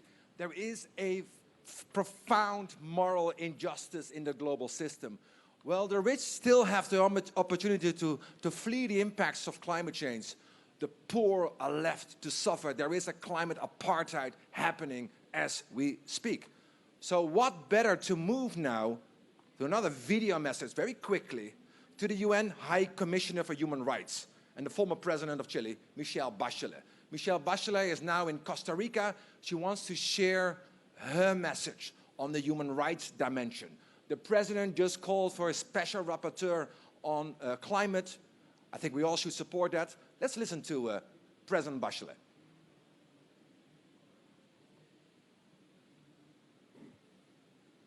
Greetings to all of you and best wishes from Costa Rica, where I am currently on an official mission. From the North Pole to the South Pacific, climate change threatens people's livelihoods, communities, health, development, even their lives. Nowhere is this clearer than in small island states and other members of the Climate Vulnerable Forum. The CBS exists because of one simple truth: climate change discriminates. Those most affected by climate change already endure multiple forms of discrimination because of their gender, because of their economic status, because they are members of indigenous people or minorities, because they are migrants or internally displaced, because of their age, or because they are people with disabilities. Climate change discriminates on the basis of geography. Entire nations may sink beneath rising tides, while droughts, floods, and wars strike others. Whole ecosystems and ways of being may cease to exist, and the worst affected are always the poor. To prevent the steadily worsening impacts of climate change, states need to strengthen their mitigation commitments and nationally determined contributions, NDCs. States must also cooperate with each other. My office stands ready to support states and civil society to do more to protect the rights of those most affected by the climate crisis and to prevent the climate crisis from worsening. Your pledge of support for the possible establishment of a special rapporteur on human rights and climate change at the Human Rights Council is much welcome. While the decision is ultimately up to the Council, your commitment signals the importance of climate change and climate action. I'm convinced that the presence, voice, and leadership of members of the Climate Vulnerable Forum is critical to the drive for higher climate ambition and the realization of human rights for those persons most affected by climate change. We look forward to working together with you in this effort. Thank you very much. Well, thanks to, of course, to President Bachelet for driving this human rights issue home. Let's turn now to an incredible speaker, a leader, Juan Orlando Hernandez. Sir, you are the president of Honduras. You joined the CVF in 2015. As Speaker Pelosi highlighted, migration is one of the big sort of results of the climate emergency happening right now. Adaptation is a critical agenda to keep people at home. What is your message, sir, to the audience and to people abroad? Well, thank you. Greetings to all of you. Indeed, climate change discriminates by geography. During the last 20 years, Honduras has been ranked as one of the most vulnerable countries in the world, highly impacted by what we call now climate emergency, climate crisis. Climate change affects our economy, but most importantly, the lives of thousands of families in our country. This is why, for us, it is urgent to work on adaptation. That's the reason why we are asking for a debt service moratorium. We are going to pay our debts. We are ready to do that, but we think that it's in our best interest and the best interest of the international banks to use that money for adaptation and mitigation. We are facing a climate migration phenomenon. We are witnessing how communities in what we call the dry corridor, not just only in Honduras, El Salvador, Nicaragua. In the case of Honduras, this dry corridor is in the southern part, central part, and the western part of our country. Our people are being affected by these impacts of climate change over the years. Several droughts hinder crops, thus limiting caloric intake and creating a complex scenario for the development of this region and our country. This is one of the main causes of irregular migration in the affected areas. As Speaker Pelosi said it, not just in Honduras, it is in the northern triangle of Central America. For example, Honduras coffee farmers are seeing their crops wither in the heat. Moreover, low prices of coffee worldwide have triggered migration. When families are forced to leave their homes in search of better opportunities in cities within the country and even abroad. Coffee is one of our main products. It represents 5% of our GDP. 120,000 Honduras families rely on coffee production. 90% of them are really small coffee growers. So yes, adaptation is a key priority, climate action for our countries as ours. We need to promote and support the role of adaptation as a crucial means to address climate change. Developing countries have less capacity than rich ones to adapt to changing weather patterns. As the world heats up, we will suffer the most. Adding to the cost, research suggests that we face higher interest rates than similar countries which are less exposed to climate risks. This raises the prospect of a vicious circle in which the most vulnerable countries pay more, thus making adaptation harder. We need to ensure that we access funds for investment to these critical areas, focusing on initiatives for efficient water management, agroforestry, and a smart irrigation system in order to change the way in we do agriculture. Through these actions, we enable our people to adapt and build sustainable economy, not only as a matter of survival, but also as a strategy for promoting development. In this regard, most affected countries, we need a period of time to put on hold of that payment service, to use that money to dedicate it to invest in adaptation and mitigation projects. That's our key message, and thank you all for being with us, because it is really terrible being one of the 3 countries which are more affected by climate change in the entire planet. Just in one occasion, Hurricane Mitch in 1998, we lost a third of our economy. And more than that, we lost 7,000 people who died, and some other are missing. Please pay attention to this right now. Thank you all.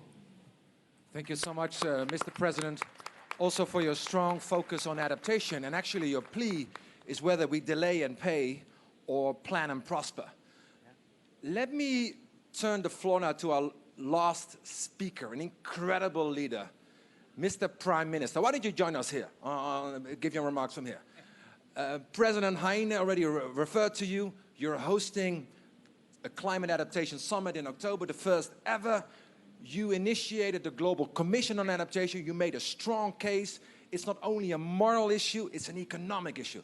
Prime Minister, what's your message of hope to the audience? Okay. Your Excellencies, Madam Speaker, ladies and gentlemen, listening to the last speaker, I believe none of us can escape the consequences of climate change. None of us can turn a blind eye to what is happening right now and what will happen in the future. And all of us have a responsibility to tackle the causes of climate change and adapt to its impact. All of us together. The Dutch people feel very strongly about this, and that's hardly surprising. Rising sea levels pose a direct threat to our very existence. Much of the Netherlands on the North Sea coast lies below sea level. And several thousand kilometers to the west, the Caribbean islands of our kingdom are facing even more severe climate shocks. Fighting the elements and trying to hold back the water is a common theme in our Dutch history. And today, it's more urgent than ever. And that's why the Netherlands feels such a bond with the countries of the Climate Vulnerable Forum and the V20. And that's why the Netherlands is home to the Global Centre on Adaptation, which is also a managing partner for the Climate Vulnerable Forum. We stand shoulder to shoulder in tackling this shared climate challenge. And of course, we will have to reduce carbon emissions drastically to keep global warming below 1.5 degrees. But even if we achieve this ultimate goal of the Paris Climate Agreement, we'll have to tackle the consequences of a changing climate. We need to adapt. In the Netherlands, we invest billions of euros in adapting our country to the changing climate. And all over the world, Dutch water professionals are working to promote a safe, resilient future. From Bangladesh to New York, and from Jakarta to the Yangtze Delta in China. Now, we must take climate adaptation to the next level. And that's why we have launched the Year of Action of the Global Commission on Adaptation. A year in which we're going to speed up adaptation around the world.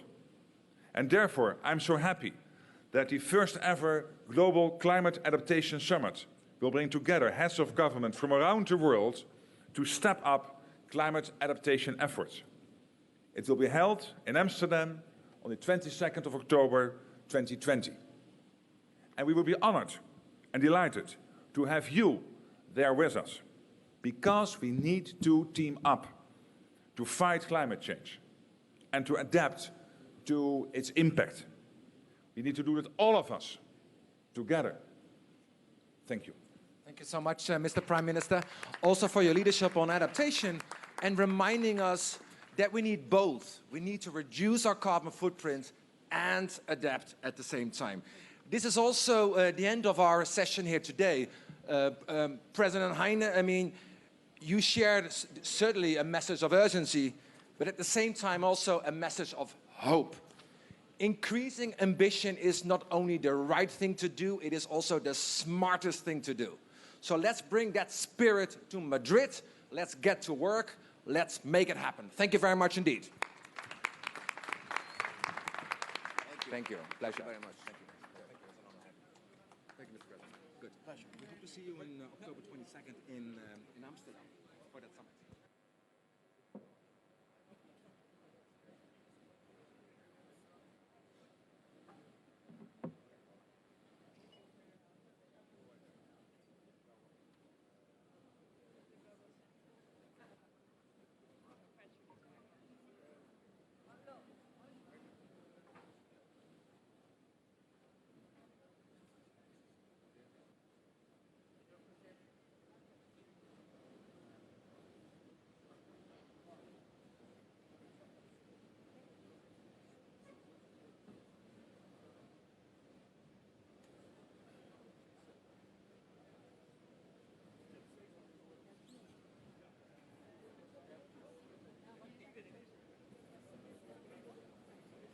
Fantastisch.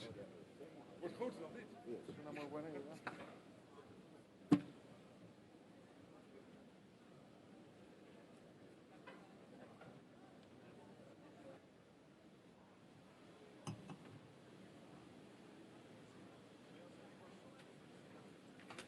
Hello. Yeah, sure.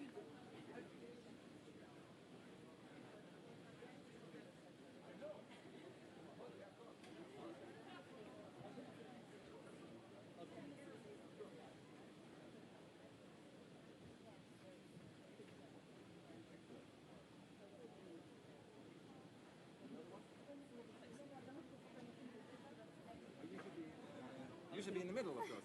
The ladies in the middle. Oh, okay. Yeah, the ladies in the middle. Yeah.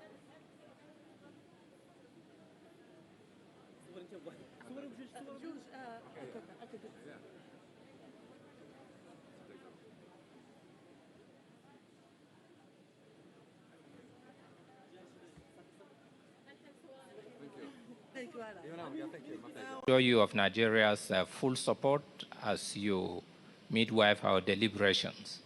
We also want to thank the Kingdom of Spain for the warm hospitality since we arrived in this beautiful and ancient city. Madam Chair, I want to draw attention of the parties to the real situation that Africa is facing. It's a glaring reality we see on a daily basis on media houses, how Africans are being destroyed or killed as they try to run away from the impact of climate change. The situation in Africa is very glaring, is very daring, and we want to reiterate our full support to the proposal put up by Egypt and supported by other African countries, that this is not a new agenda item, but it's an agenda item that we are asking for its continuation. We stand by that situation, and we also fully support your proposal on the way forward on this agenda item. Thank you, Madam Chair. Thank you. Mauritius, you have the floor. Thank you. Thank you very much. Greetings from the people of Mauritius. In the name of our delegation, I would like to congratulate the President for your election. And also, I would like to say that we are very grateful to the Kingdom of Spain for having hosted this very important COP25 in the marvelous Madrid, environment. Yes, and as far as the position of South Africa is concerned, we fully endosed the position of South Africa and Egypt as the most so as we can't open new issues on the agenda, which has already been decided at the Paris Agreement. We fully endorse the position and we say thank you very much. Thank you. Algeria, you have the floor. Thank you, Madam President. Good morning to you and good morning to all the colleagues. So we would like to congratulate you for your election as the President of the COP25. We would like to thank as well the Kingdom of Spain for his hospitality for hosting this conference. We would like to join the others by supporting strongly the proposal made by Egypt on behalf of the African group. We would like to remind in this regard that this issue was pointed out from the Paris conference. I thank you very much. Thank you, Algeria. United Republic of Tanzania, you have the floor. Thank you very much, Madam Chair. On behalf of my delegation, the United Republic of Tanzania would like to join the other speakers to congratulate you for being elected the President of COP25. We also would like to thank the government of Spain for the hospitality since our arrival. And in this regard, we really concur with your proposal on how to handle African proposals presented by Egypt and South Africa. Africa agenda has been on the table since 2015. It's now time for action. I think we would like to go along with your proposal on how to handle this agenda. Thank you very much. Thank you, United Republic of Tanzania. I give the floor to Malawi, the last they have in the list before we go to the ceremonial opening. As Malawi is taking the floor for the first time, I wish to congratulate you, Madam, on your election as President of COP25, and also to Spain for the warm hospitality accorded to the Malawi delegation. We would like to support the proposal submitted by the African group, which has also been endorsed by the African ministers on environment and also the heads of state and government on the special circumstances of Africa. Thank you. Thank you, Malawi. I thank you all for your views based on the understanding reached last night by you, by the parties. I propose that the provisional agenda as contained on document FCCMA/2019/4 be adopted. With regards to other views expressed, I will consult on the concerns raised. Okay.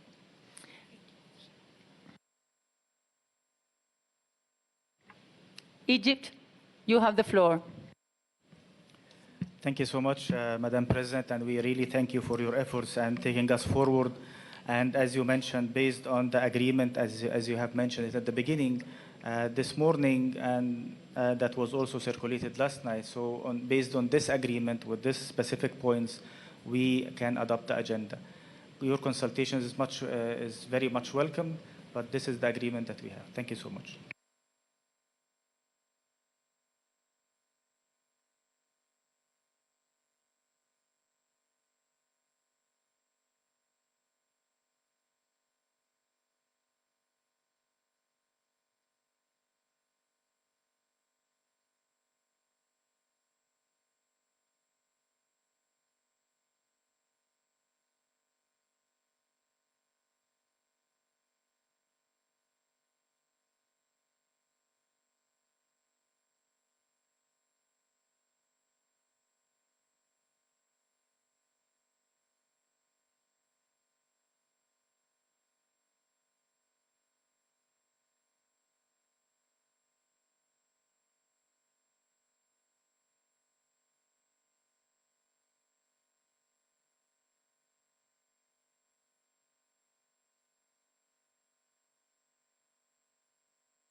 Honduras, you have the floor.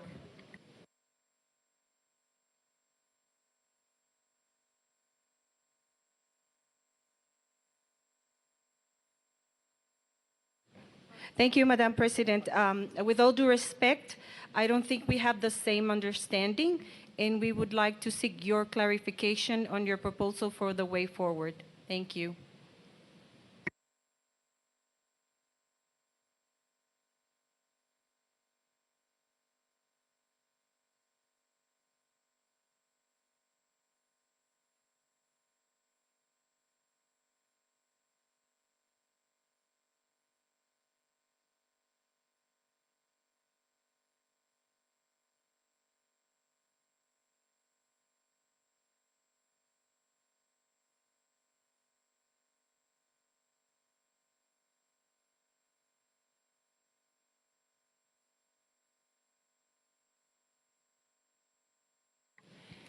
Saudi Arabia, you have the floor.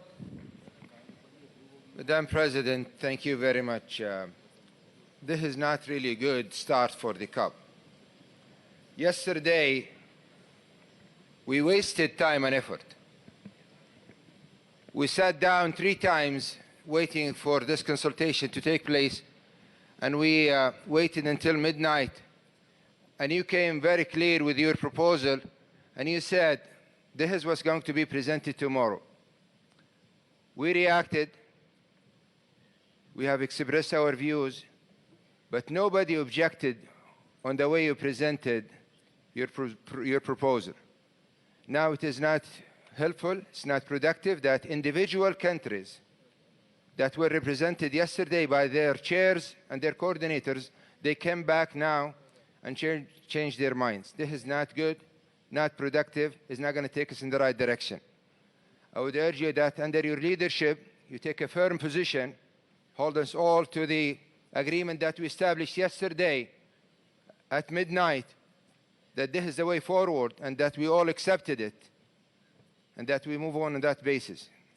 If there is change now, I think this is not going to take us in the right direction, and we're going to spend some time trying to agree on this agenda, and we really don't have time for that.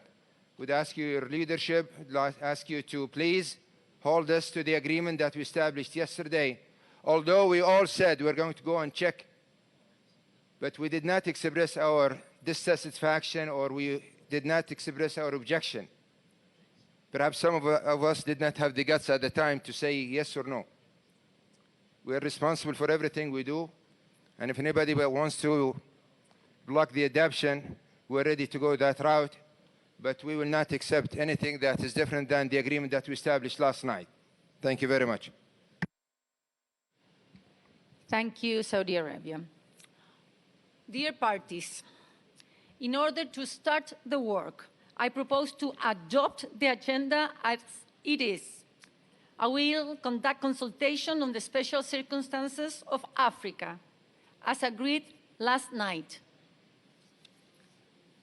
We need to start working, so I put that on the proposal. Here, no objection. The agenda is adopted, so it's decided.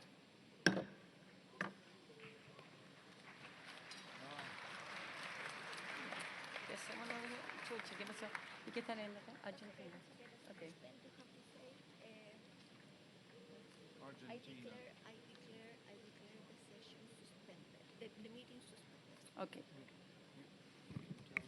Okay. I declare the meeting suspended.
es que no hay nada, tío. Es que es un plano. Está diciendo que cuando salgas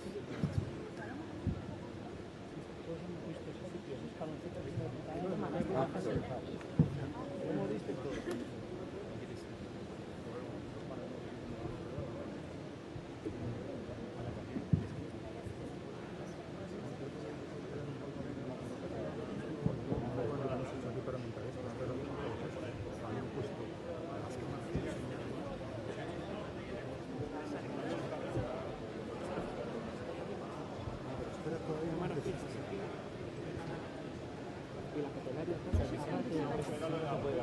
Sí, no, esto era un puto desastre. Aquí no se puede, tío. Que la gente no se...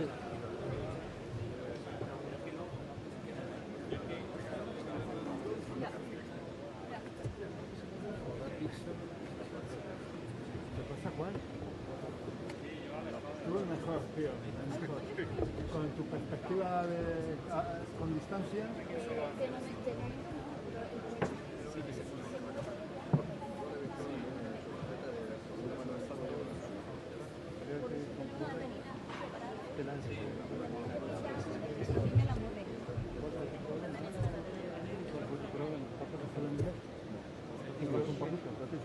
Es mejor que se quede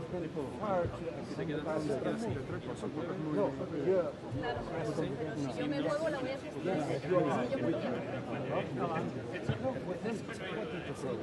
We are colleagues. Yes. What is your problem is the core thing. You're an asshole. Obviously. Yes. No, because I take care of others. You don't take care of others. Yes, I am.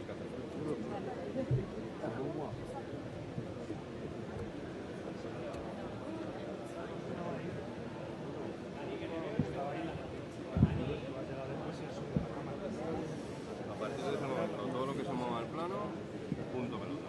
Uno tiene la culpa. Yo tenía el pie ahora, pero no lo voy a tener grabando. Ah, vale.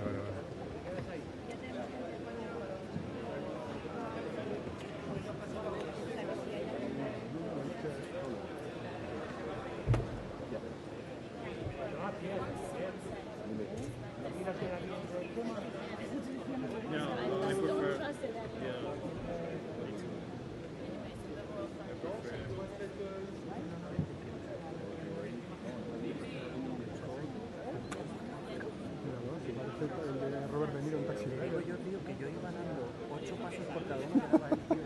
Cada uno haciendo cada cabrón.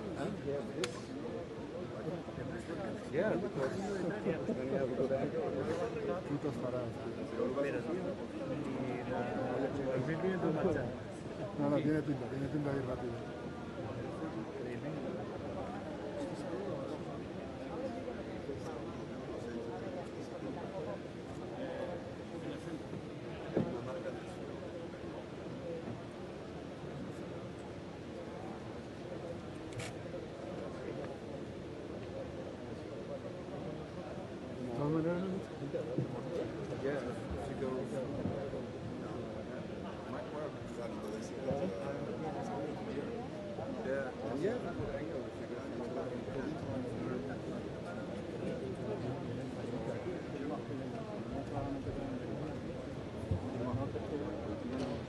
Vale.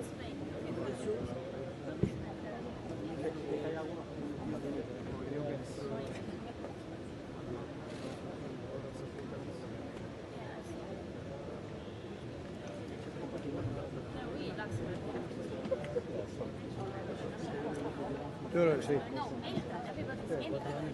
Chorrada,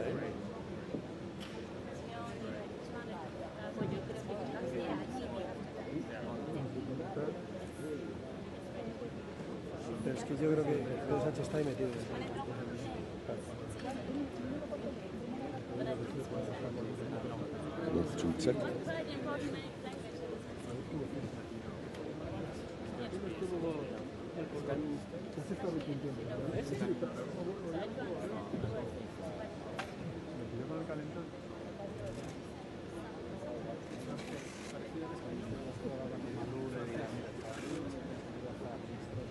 Ay.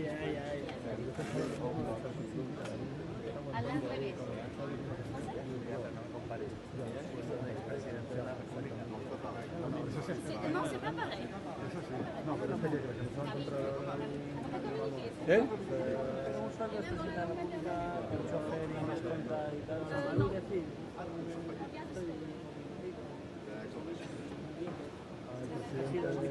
vicepresidente, era lo que es lo más sí.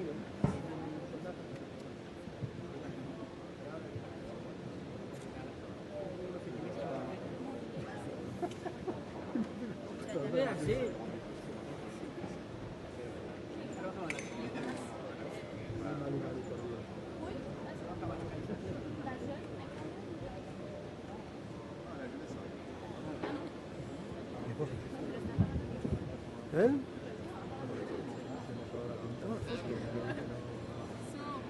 ¿Ahora? Ah, bueno, verdad, lo oía bien. Me va a hacer ridículo, ¿eh? Me va a hacer el ridículo.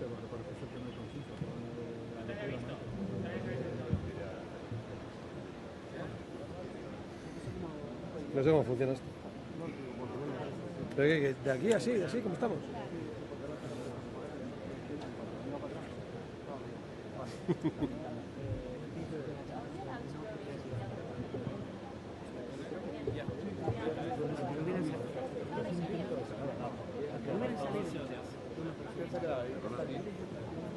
¿Qué temperatura de color?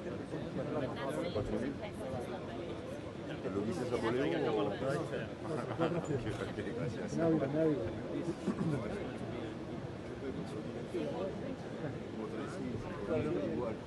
Ese es el ojo y dices 4.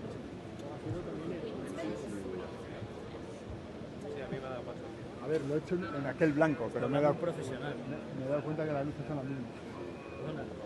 ¿Tú te crees que esto morado se lo van a cualquiera? ¿Eh?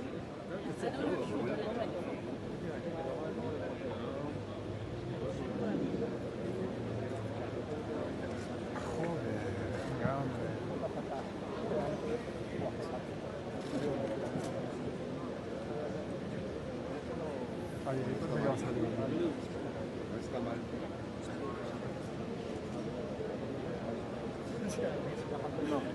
Esta señora con cara de... 4.500, pero lo que pasa es que el medio... 400 exactamente.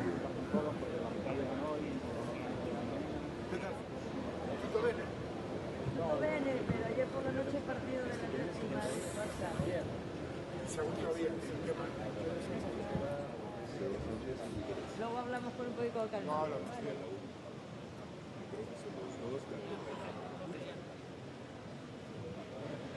Oh, señora. Señora, oiga.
Yo sí que no lo había visto.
Fernando.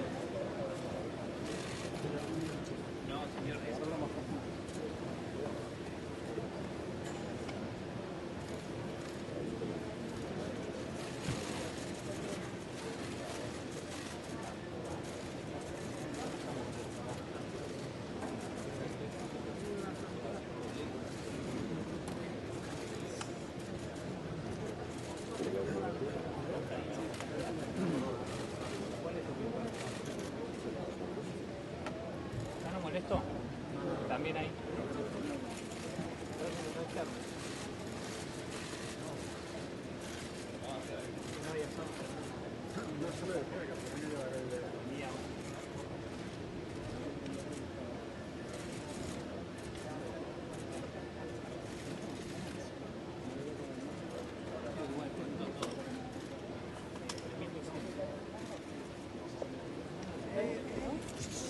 No.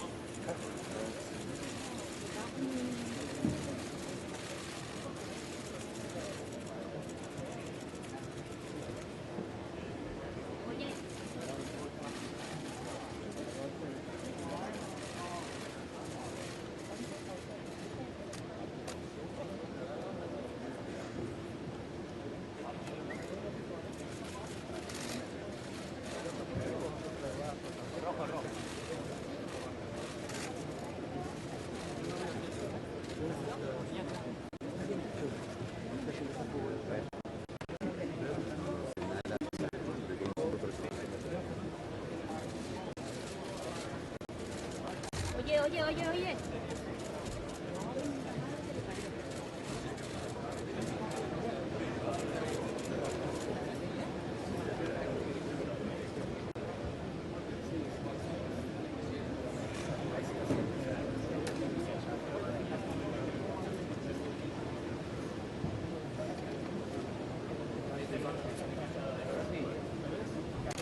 No.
Está bien. Perfecto.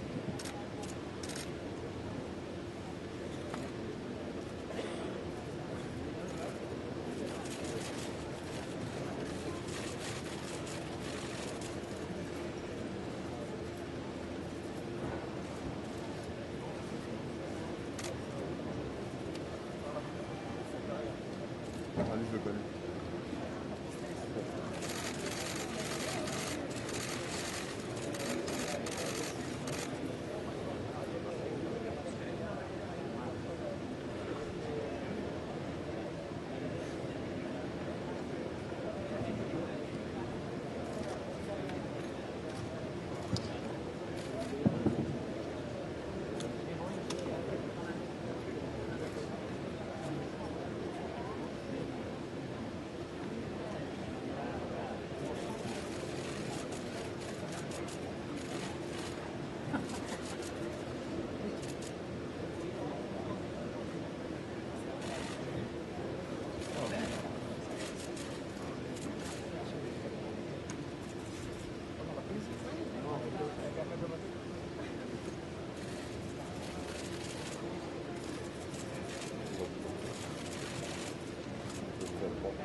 Presidente Moreno.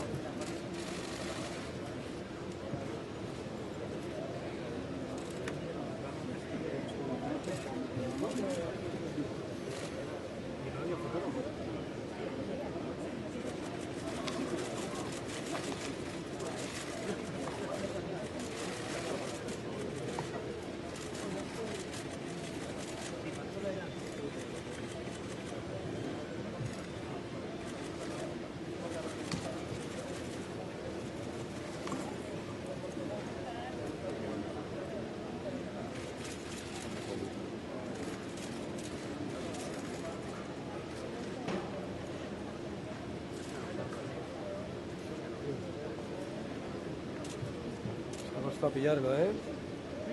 Se ha costado pillarlo. Joder.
Jacinto.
Su Excelencia, señor Pedro Sánchez. Su Excelencia, señor Antonio Guterres. Señor Honsen Lee. Señora Patricia Espinosa. Distinguidos delegados, damas, caballeros, honorables invitados.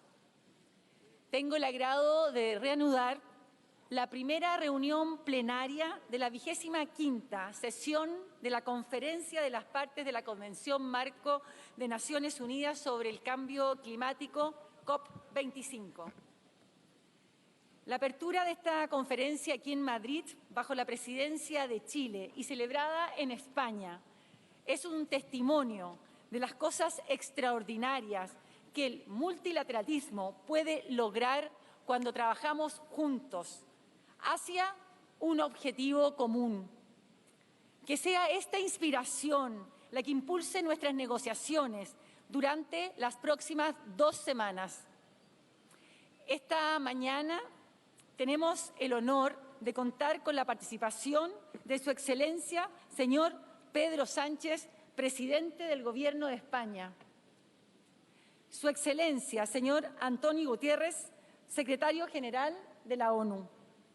Señor Hensun Lee, presidente del Grupo Intergubernamental de Expertos sobre Cambio Climático. Y señora Patricia Espinosa, secretaria ejecutiva de la UNFCCC. Excelencias, distinguidos delegados, damas y caballeros, la ciencia es fundamental para la formulación de políticas sobre cambio climático. Por lo tanto, deseo invitar al señor Hensun Lee, presidente del Grupo Intergubernamental de Expertos sobre el Cambio Climático, a dirigirse a la plenaria. Señor Lee, tiene la palabra.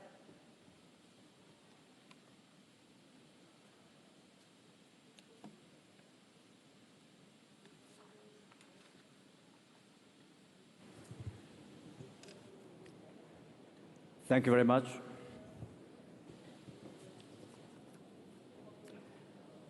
It is a great pleasure to address you on behalf of the IPCC at this opening of COP25. I'd like to express our gratitude to the government of Spain for hosting this important conference, and to the government of Chile as COP president for all their preparations. Let me start by reminding you that our IPCC assessments show that climate stabilization implies greenhouse gas emissions must start to peak from next year. But emissions are continuing to increase with no sign of peaking soon. As Secretary General mentioned, we are clearly in a crisis. Our 3 special reports on the warming of 1.5 degrees Celsius, climate change and land, and the oceans and cryosphere in a changing climate, indicated that the impacts of current warming are much more severe than previously understood. For example, accelerating sea level rise, ocean warming, some key ecosystems becoming much more vulnerable, and increasing risk of reaching limits to adaptation. Climate impacts now and in the future increasingly challenge the adaptive capacity of society and ecosystems. 3 special reports reconfirm the urgent need for immediate reductions in greenhouse gas emissions. Such immediate reductions would provide the world with much more space for cost-effective and sustainable mitigation and adaptation options. Immediate reductions would generate opportunities for investment in innovation and technologies, for higher productivity in energy and resource use, in alternative technologies, for a world free of human-caused greenhouse gas emissions, and for investment in know-how for achieving equitable transitions. These investments would generate powerful benefits spilling over to all sectors of the society and the economy, making them cleaner, healthier, and more resilient. And they would help achieve societal goals of poverty eradication and sustainable development. The failure to achieve such immediate emissions reductions will give the world the opposite of all this, in addition to the cascading impacts of a worsening climate. The world will suffer from stranded assets, the legacy of business as usual investment. The financial sector, above all, will face greater uncertainty due to risks from climate change and climate change policy. Food security will be threatened as a result of worsening climate and increased competition for land, arising from the need to use land as a vehicle for mitigations.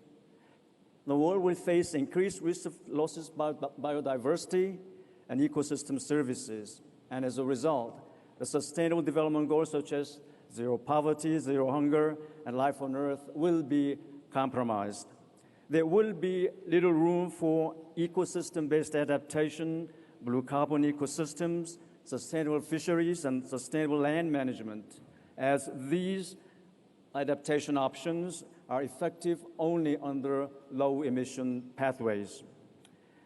As Executive Secretary Espinosa has said, if we stay on our current path, we risk a sharp rise in global temperature increase this century, and I quote, "This will have enormous negative consequences for humanity and threaten our existence on this planet. We need an immediate and urgent change in trajectory. Achieving it is absolutely necessary to the health, safety, security of everyone of this planet, on this planet, both in the short and long term," unquote. The IPCC findings support your conclusions.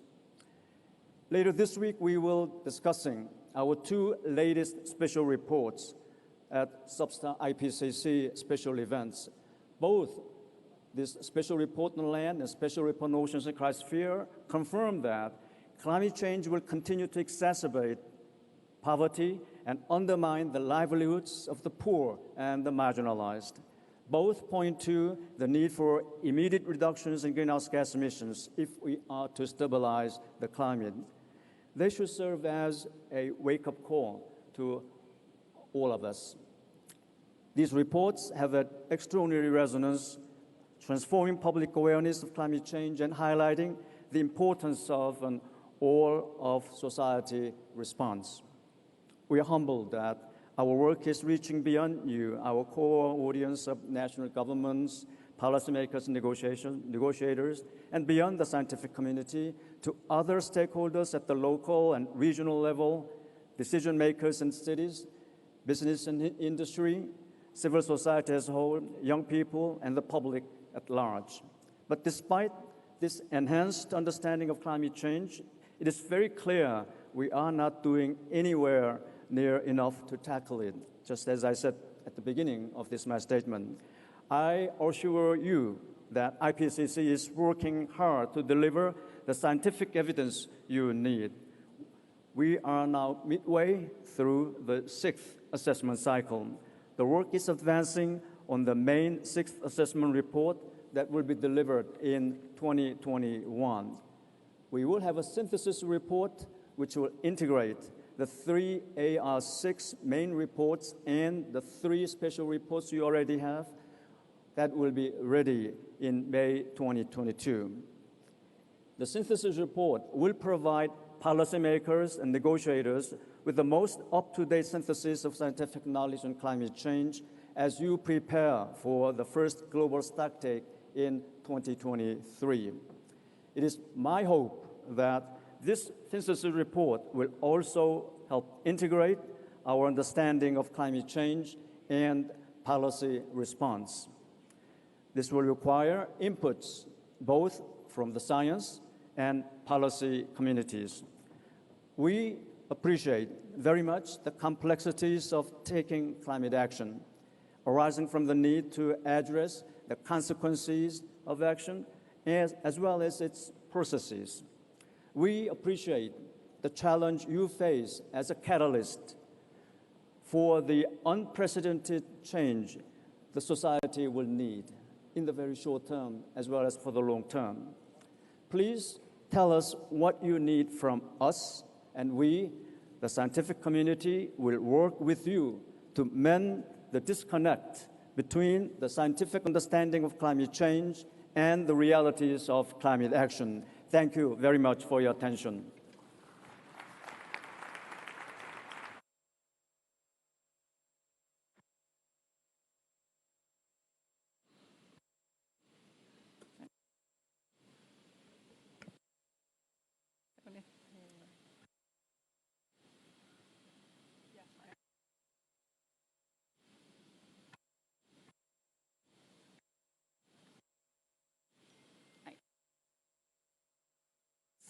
Muchas gracias, señor Lee. Como presidenta de la COP25 quiero darles la bienvenida a todos ustedes acá. Agradecerles por su presencia. Gracias por su compromiso. Un compromiso que es necesario, un compromiso que es urgente. Solo estando juntos, solo actuando juntos podremos hacer frente al mayor desafío que enfrentamos hoy en el mundo entero, el cambio climático. Tengo personalmente mucha confianza en esta nueva COP. El espíritu de colaboración y de cooperación que necesitamos está presente aquí desde el minuto cero. No estaríamos hoy aquí si no fuera por el trabajo comprometido, solidario y coordinado de los equipos de Chile y España. Gracias, España. Gracias, presidente Sánchez. Gracias, ministra Rivera. Gracias a todos los españoles y españolas por habernos recibido con solidaridad y convicción para enfrentar con sentido de urgencia el cambio climático. El presidente Sebastián Piñera no está aquí con nosotros y no podrá acompañarnos en esta COP25 por motivos que son de público conocimiento, pero quiso, sin embargo, enviar unas palabras de bienvenida que me gustaría mucho poder compartir con ustedes.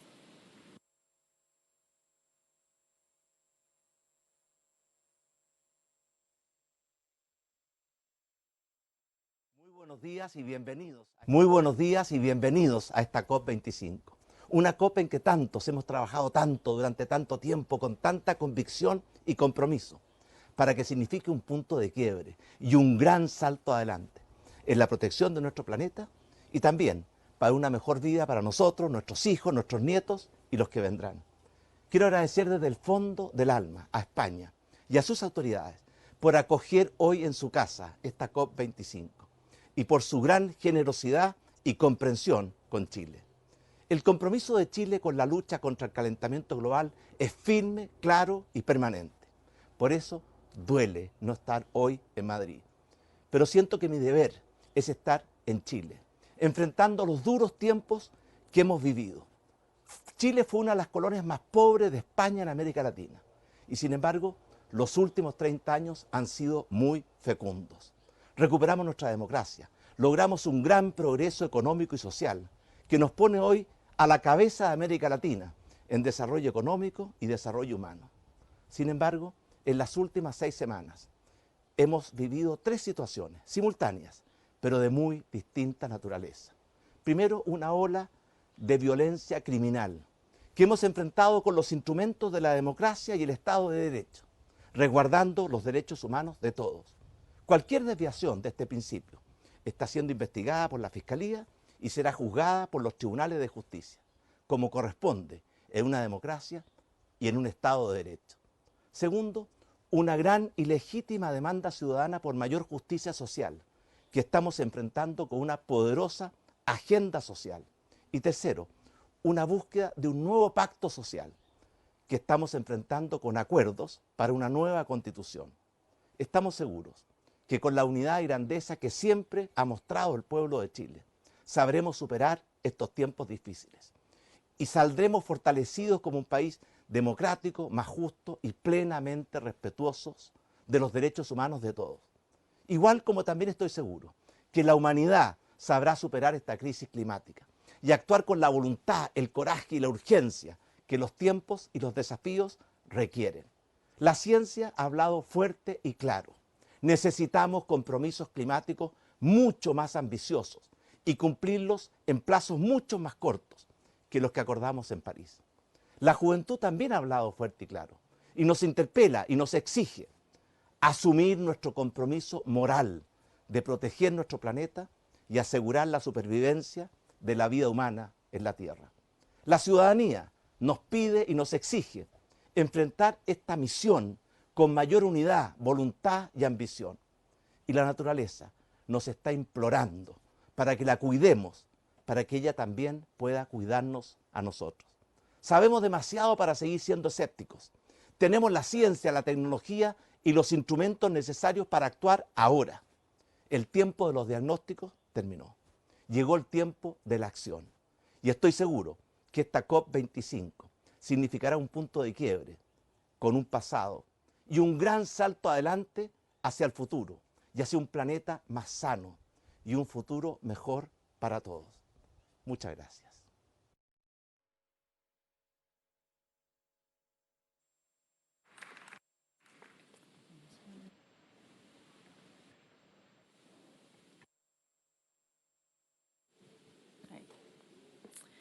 Muchas gracias, presidente. Tengo el agrado de invitar a Su Excelencia el señor Antonio Guterres, secretario general de las Naciones Unidas, a dirigirse al plenario.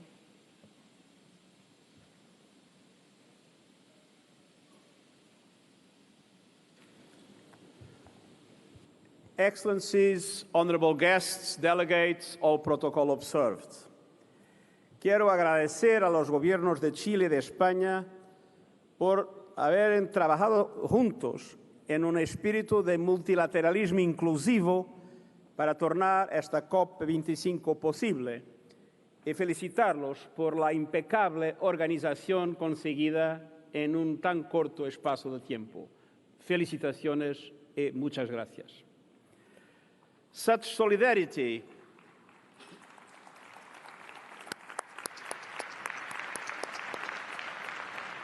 solidarity and flexibility are what we need in the race to beat the climate emergency. We stand at a critical juncture in our collective efforts to limit dangerous global heating. By the end of the coming decade, we will be on one of two paths. One is the path of surrender, where we have sleepwalked past the point of no return, jeopardizing the health and safety of everyone on this planet. Do we really want to be remembered as the generation that buried its head in the sand, that fiddled while the planet burned? The other option is the path of hope, a path of resolve, of sustainable solutions, a path where more fossil fuels remain where they should be, in the ground, and where we are on the way to carbon neutrality by 2050. That is the only way to limit global temperature rise to the necessary 1.5 degrees by the end of this century. The best available science, through the Intergovernmental Panel on Climate Change, tell us today that going beyond that would lead us to catastrophic disaster. Millions throughout the world, especially young people, are calling on leaders from all sectors to do more, much more, to address the climate emergency we face. They know we need to get on the right path today, not tomorrow.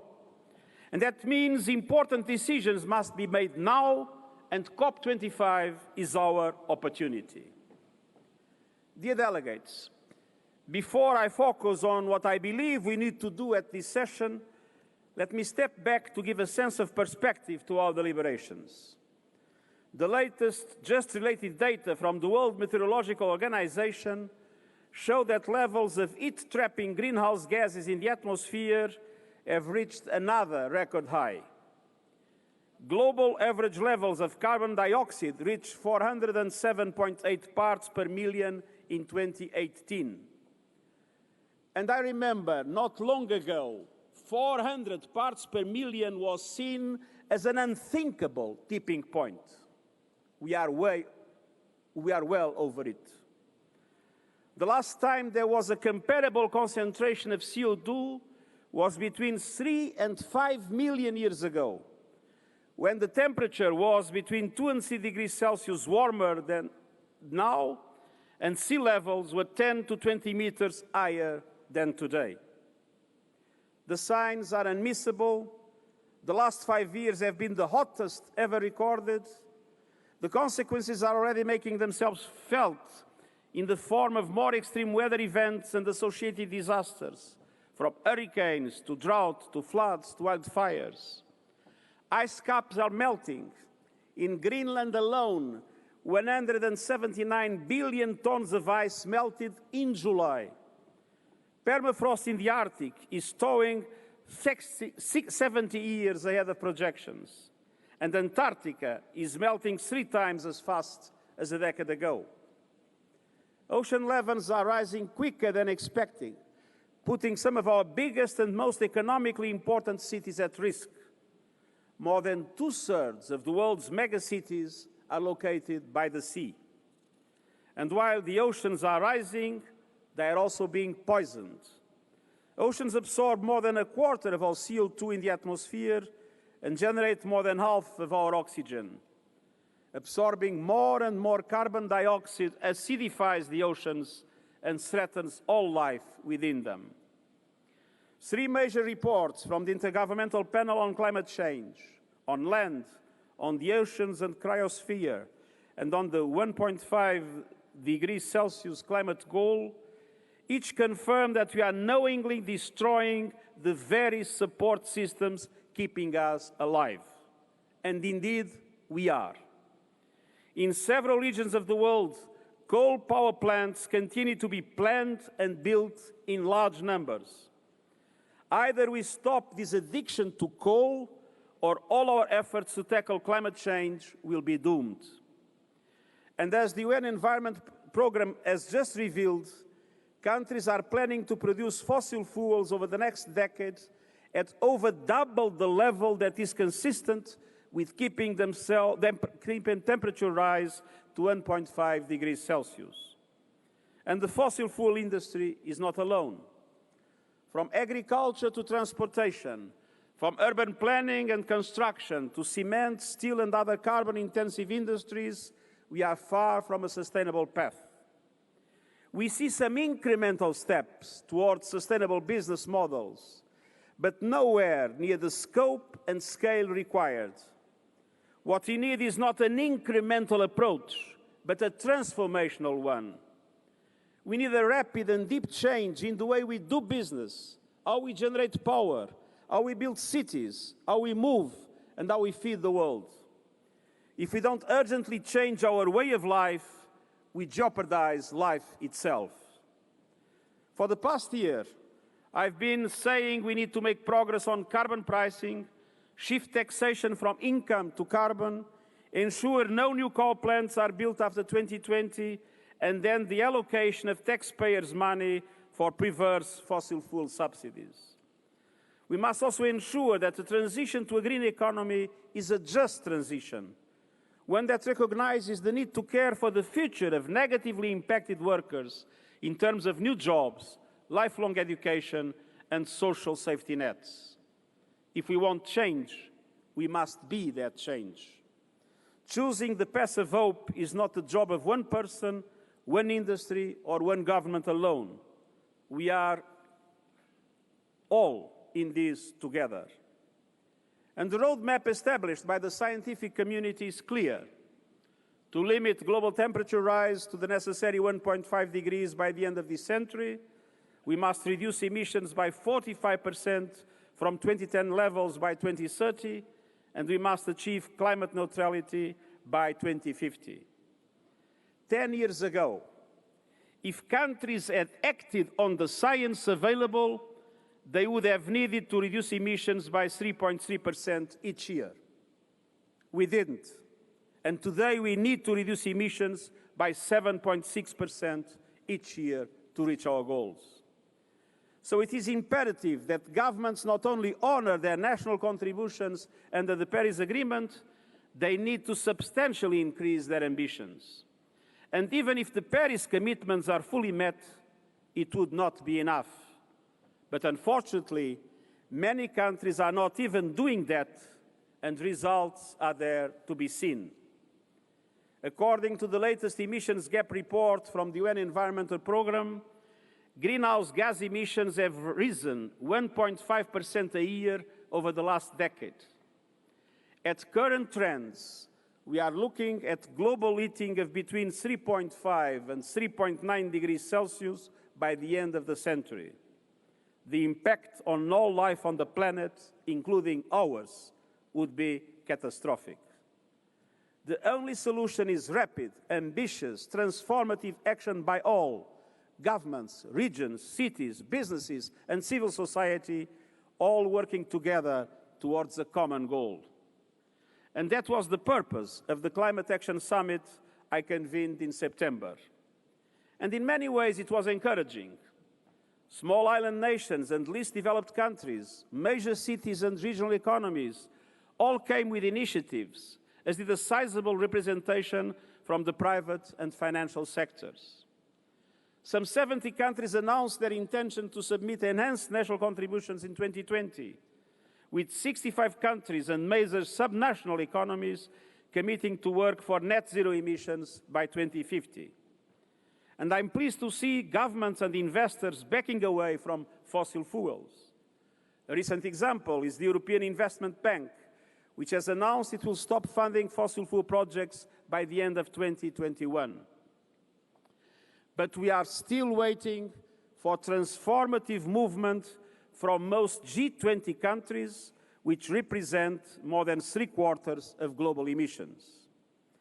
My new report on the summit sets out what needs to be done going forward. Primarily, all the main emitters must do more. This means enhancing their national determined contributions in 2020 under the Paris Agreement, presenting a carbon neutrality strategy for 2050, and embarking on the decarbonization of key sectors, particularly energy, industry, construction, and transport. Without the full engagements of the big emitters, all our efforts will be undermined. A green economy is not one to be feared, but an opportunity to be embraced, and one that can advance our efforts to achieve all the Sustainable Development Goals.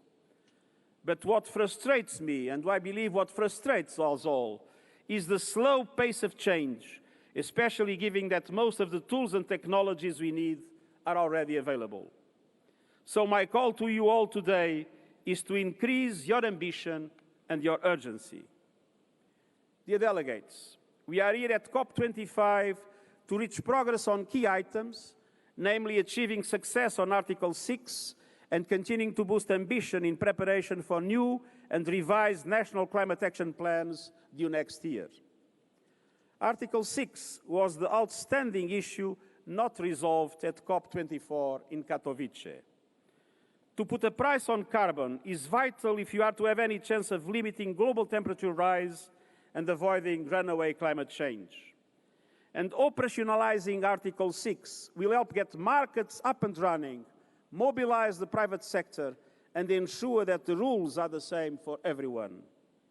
Failure to operationalize Article 6 risks fragmenting the carbon markets and sends a negative message that can undermine our overall climate efforts.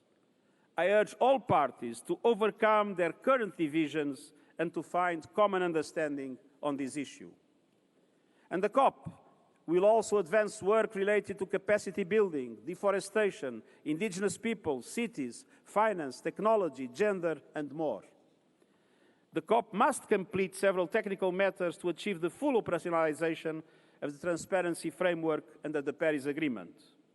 The tasks are many, the timelines are tight, every item is important.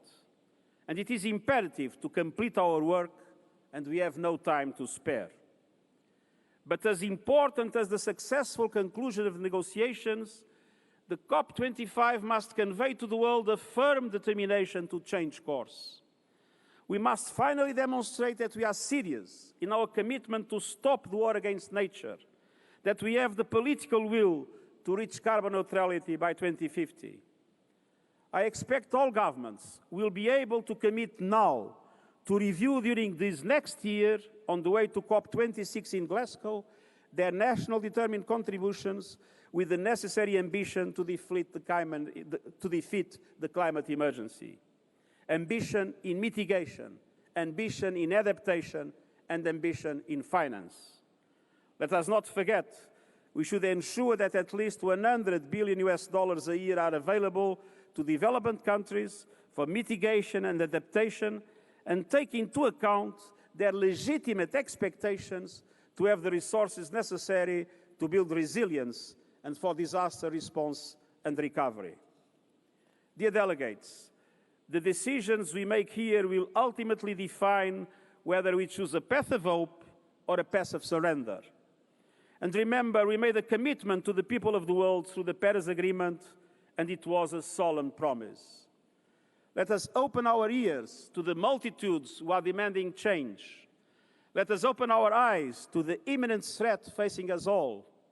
Let us open our minds to the unanimity of the science. There is no time and no reason to delay. We have the tools, we have the science, we have the resources. Let us show we also have the political will that people demand from us.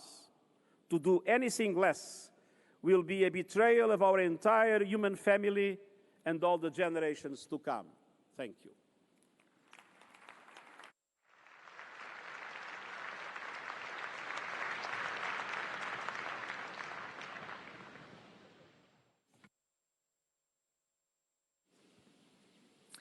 Muchas gracias, secretario general. Quiero dar la palabra ahora a su excelencia, el presidente don Pedro Sánchez, con el agradecimiento especial por la cooperación y los enormes esfuerzos realizados por el Gobierno de España para tenernos hoy acá. Muchas gracias, presidente. Tiene...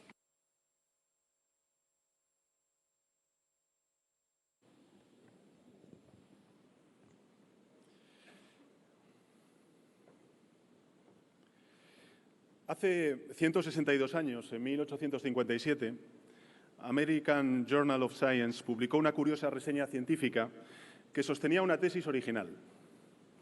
Una atmósfera de CO2 le daría a nuestra Tierra una temperatura alta, y si en el pasado el aire se mezcló con CO2 en una proporción mayor que en la actualidad, de ello debió de resultar una temperatura necesariamente mayor en el planeta. El origen de esta investigación estaba en un ingenioso experimento con termómetros, cilindros de cristal y una bomba de vacío. Alguien teorizaba por primera vez sobre la existencia del efecto invernadero. Ese alguien tenía un nombre, y era un nombre de mujer, Eunice Foote. Sin embargo, quien expuso públicamente el descubrimiento no fue ella, sino su colega científico, el profesor Joseph Henry. La razón es sencilla. Las mujeres no tenían permiso para exponer trabajos científicos en aquella época. Y hubo que esperar un siglo y medio hasta que su aportación fuera reconocida. He querido comenzar evocando la memoria de Eunice Foote por dos razones. La primera, para rescatar su memoria y la memoria de tantas otras mujeres científicas de la injusticia del olvido. Y la segunda, para dejar constancia de todo el tiempo transcurrido desde que la ciencia nos advirtió. Esta doble paradoja nos invita a una reflexión. Y es que durante décadas y décadas el progreso se ha concebido de espaldas a las mujeres, de espaldas en consecuencia al menos a la mitad de la humanidad, y además el progreso se ha entendido sin tener en cuenta los límites físicos que hacen viable la vida humana sobre nuestro planeta. Mujer y medio ambiente y mujer, he aquí dos realidades ignoradas durante demasiado tiempo por la humanidad y sin las que ya resulta inimaginable el presente y el futuro de la humanidad. Señoras y señores, delegados y delegadas, bienvenidos, bienvenidas a España, bienvenidos y bienvenidas a Madrid. Este país abierto, esta ciudad cosmopolita, les reciben con hospitalidad y con afecto, pero sobre todo con esperanza. La esperanza de que esta cumbre marque un antes y un después. Madrid será, por unos días, capital mundial de la lucha contra la emergencia climática. Y lo será, además, de un multilateralismo que tiene que ser reforzado. Lo será de una renovada ambición climática y de un compromiso real con la acción por el planeta. Pero por encima de todo, Madrid quiere ser la capital del diálogo y de la palabra.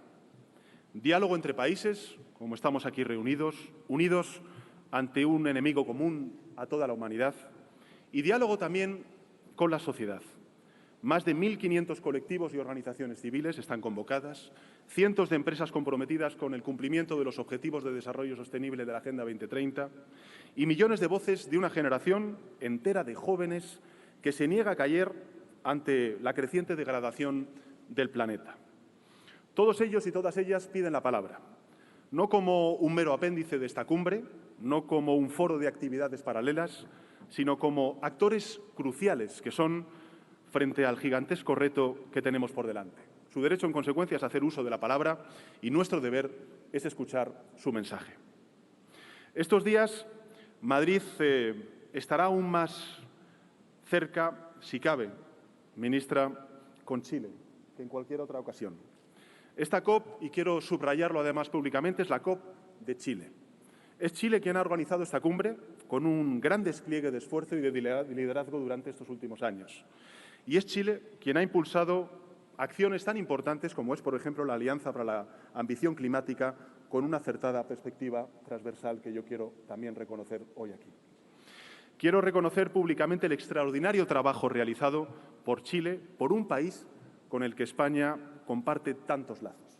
El éxito de este encuentro será, sobre todo y ante todo, el éxito de Chile. Delegados y delegadas, hoy sabemos que el progreso, si no es sostenible, no merece ser llamado progreso. Hoy tenemos la certeza científica de que la mano del hombre está detrás del daño causado al frágil equilibrio que permite la vida en nuestro planeta. Pero hoy sabemos también que depende del hombre reparar el daño causado y frenar el que aún está por venir. Y lo ha dicho antes el secretario general, tenemos los medios, tenemos la técnica para poder hacerlo posible. Durante años circularon las versiones más variadas e irracionales del negacionismo climático. Hubo quienes veían conspiraciones e incluso dictaduras de supuesta corrección política. Hoy, por fortuna, solo un puñado de fanáticos niegan la evidencia. El tiempo ha probado que frente a los hechos alternativos que algunos invocan para negar la emergencia climática, no hay más alternativa que actuar con hechos, con acciones. La batalla contra la emergencia climática requiere de muchas cosas. Requiere de coraje y determinación, sin duda alguna. Requiere de solidaridad y de liderazgo, también. Y requiere, sobre todo, de hechos. Pasar de las palabras a la acción. El año 2018 ha vuelto a marcar los niveles máximos de concentración de dióxido de carbono en la atmósfera, lo ha dicho antes el representante del panel internacional científico y también el secretario general de Naciones Unidas.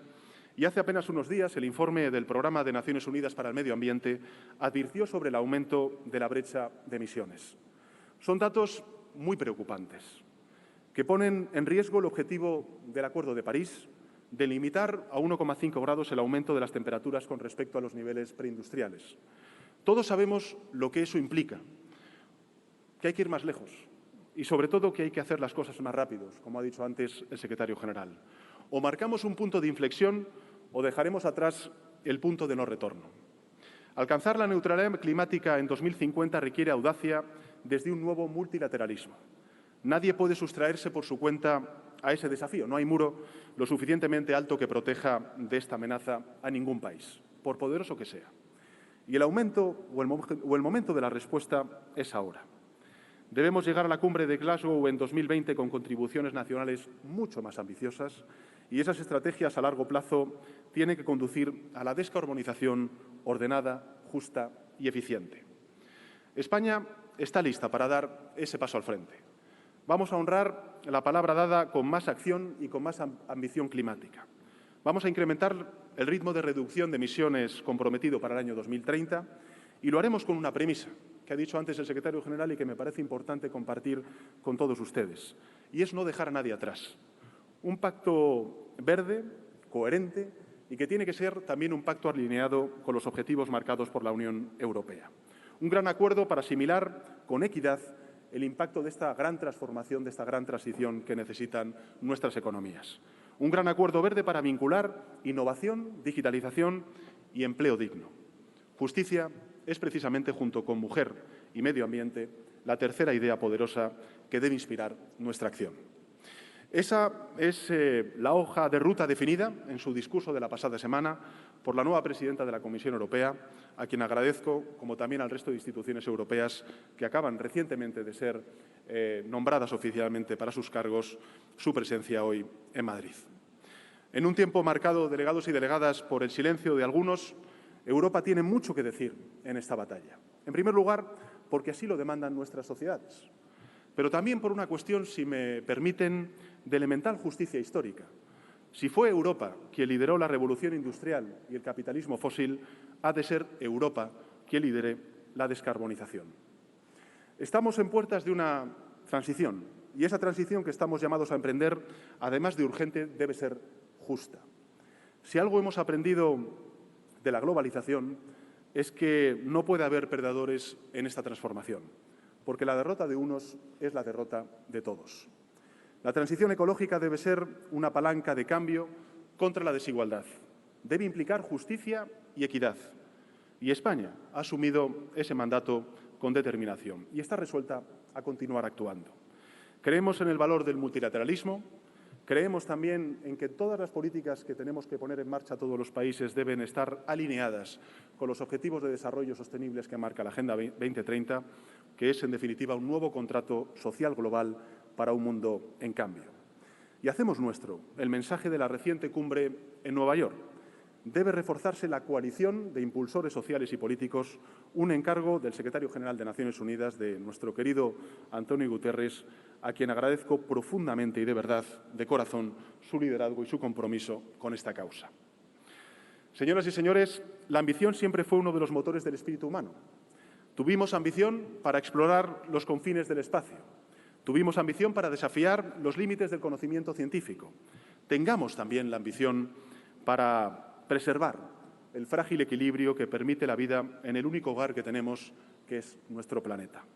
Les invito a hacer de este encuentro un hito en la lucha contra la emergencia climática, a hacer de la política lo que realmente debe ser, un multiplicador ético para sumar voluntades, para vencer convenciendo. Lideremos con el ejemplo. Actuemos con resolución y guiados por las grandes ideas que inspiran las respuestas a los desafíos que contempla la humanidad: la igualdad de género, la justicia social y la sostenibilidad. La humanidad ha llegado a un punto, delegados y delegadas, en que apostar por su supervivencia equivale a luchar por un mundo más justo. Ese es nuestro desafío para que las generaciones del mañana, al mirar atrás, puedan decir que en esta hora crucial la humanidad estuvo a la altura. Muchas gracias y buena COP.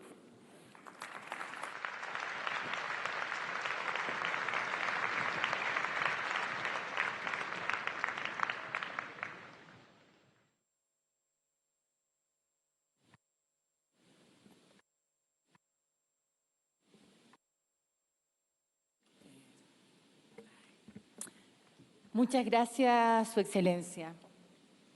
Excelencia, distinguidos delegados, damas y caballeros, hemos llegado al fin de esta ceremonia de apertura oficial de la COP25. Pero antes quiero también aprovechar de agradecer a las muchas personas que han estado trabajando para estar hoy acá. Al presidente de IFEMA, al señor Clemente González Soler, al director general de IFEMA, señor Eduardo López Puertas Viraubé, a todo el equipo de IFEMA por su generosidad, por su trabajo duro, comprometido, inquebrantable, y también a todo el equipo del secretariado de la UNFCCC que han trabajado con fuerza para poder recibirlo, que junto al Gobierno de España, su presidente, hoy tenemos COP25. Muchas gracias a todos. Les voy a rogar que se queden en sus asientos mientras se retiran las autoridades.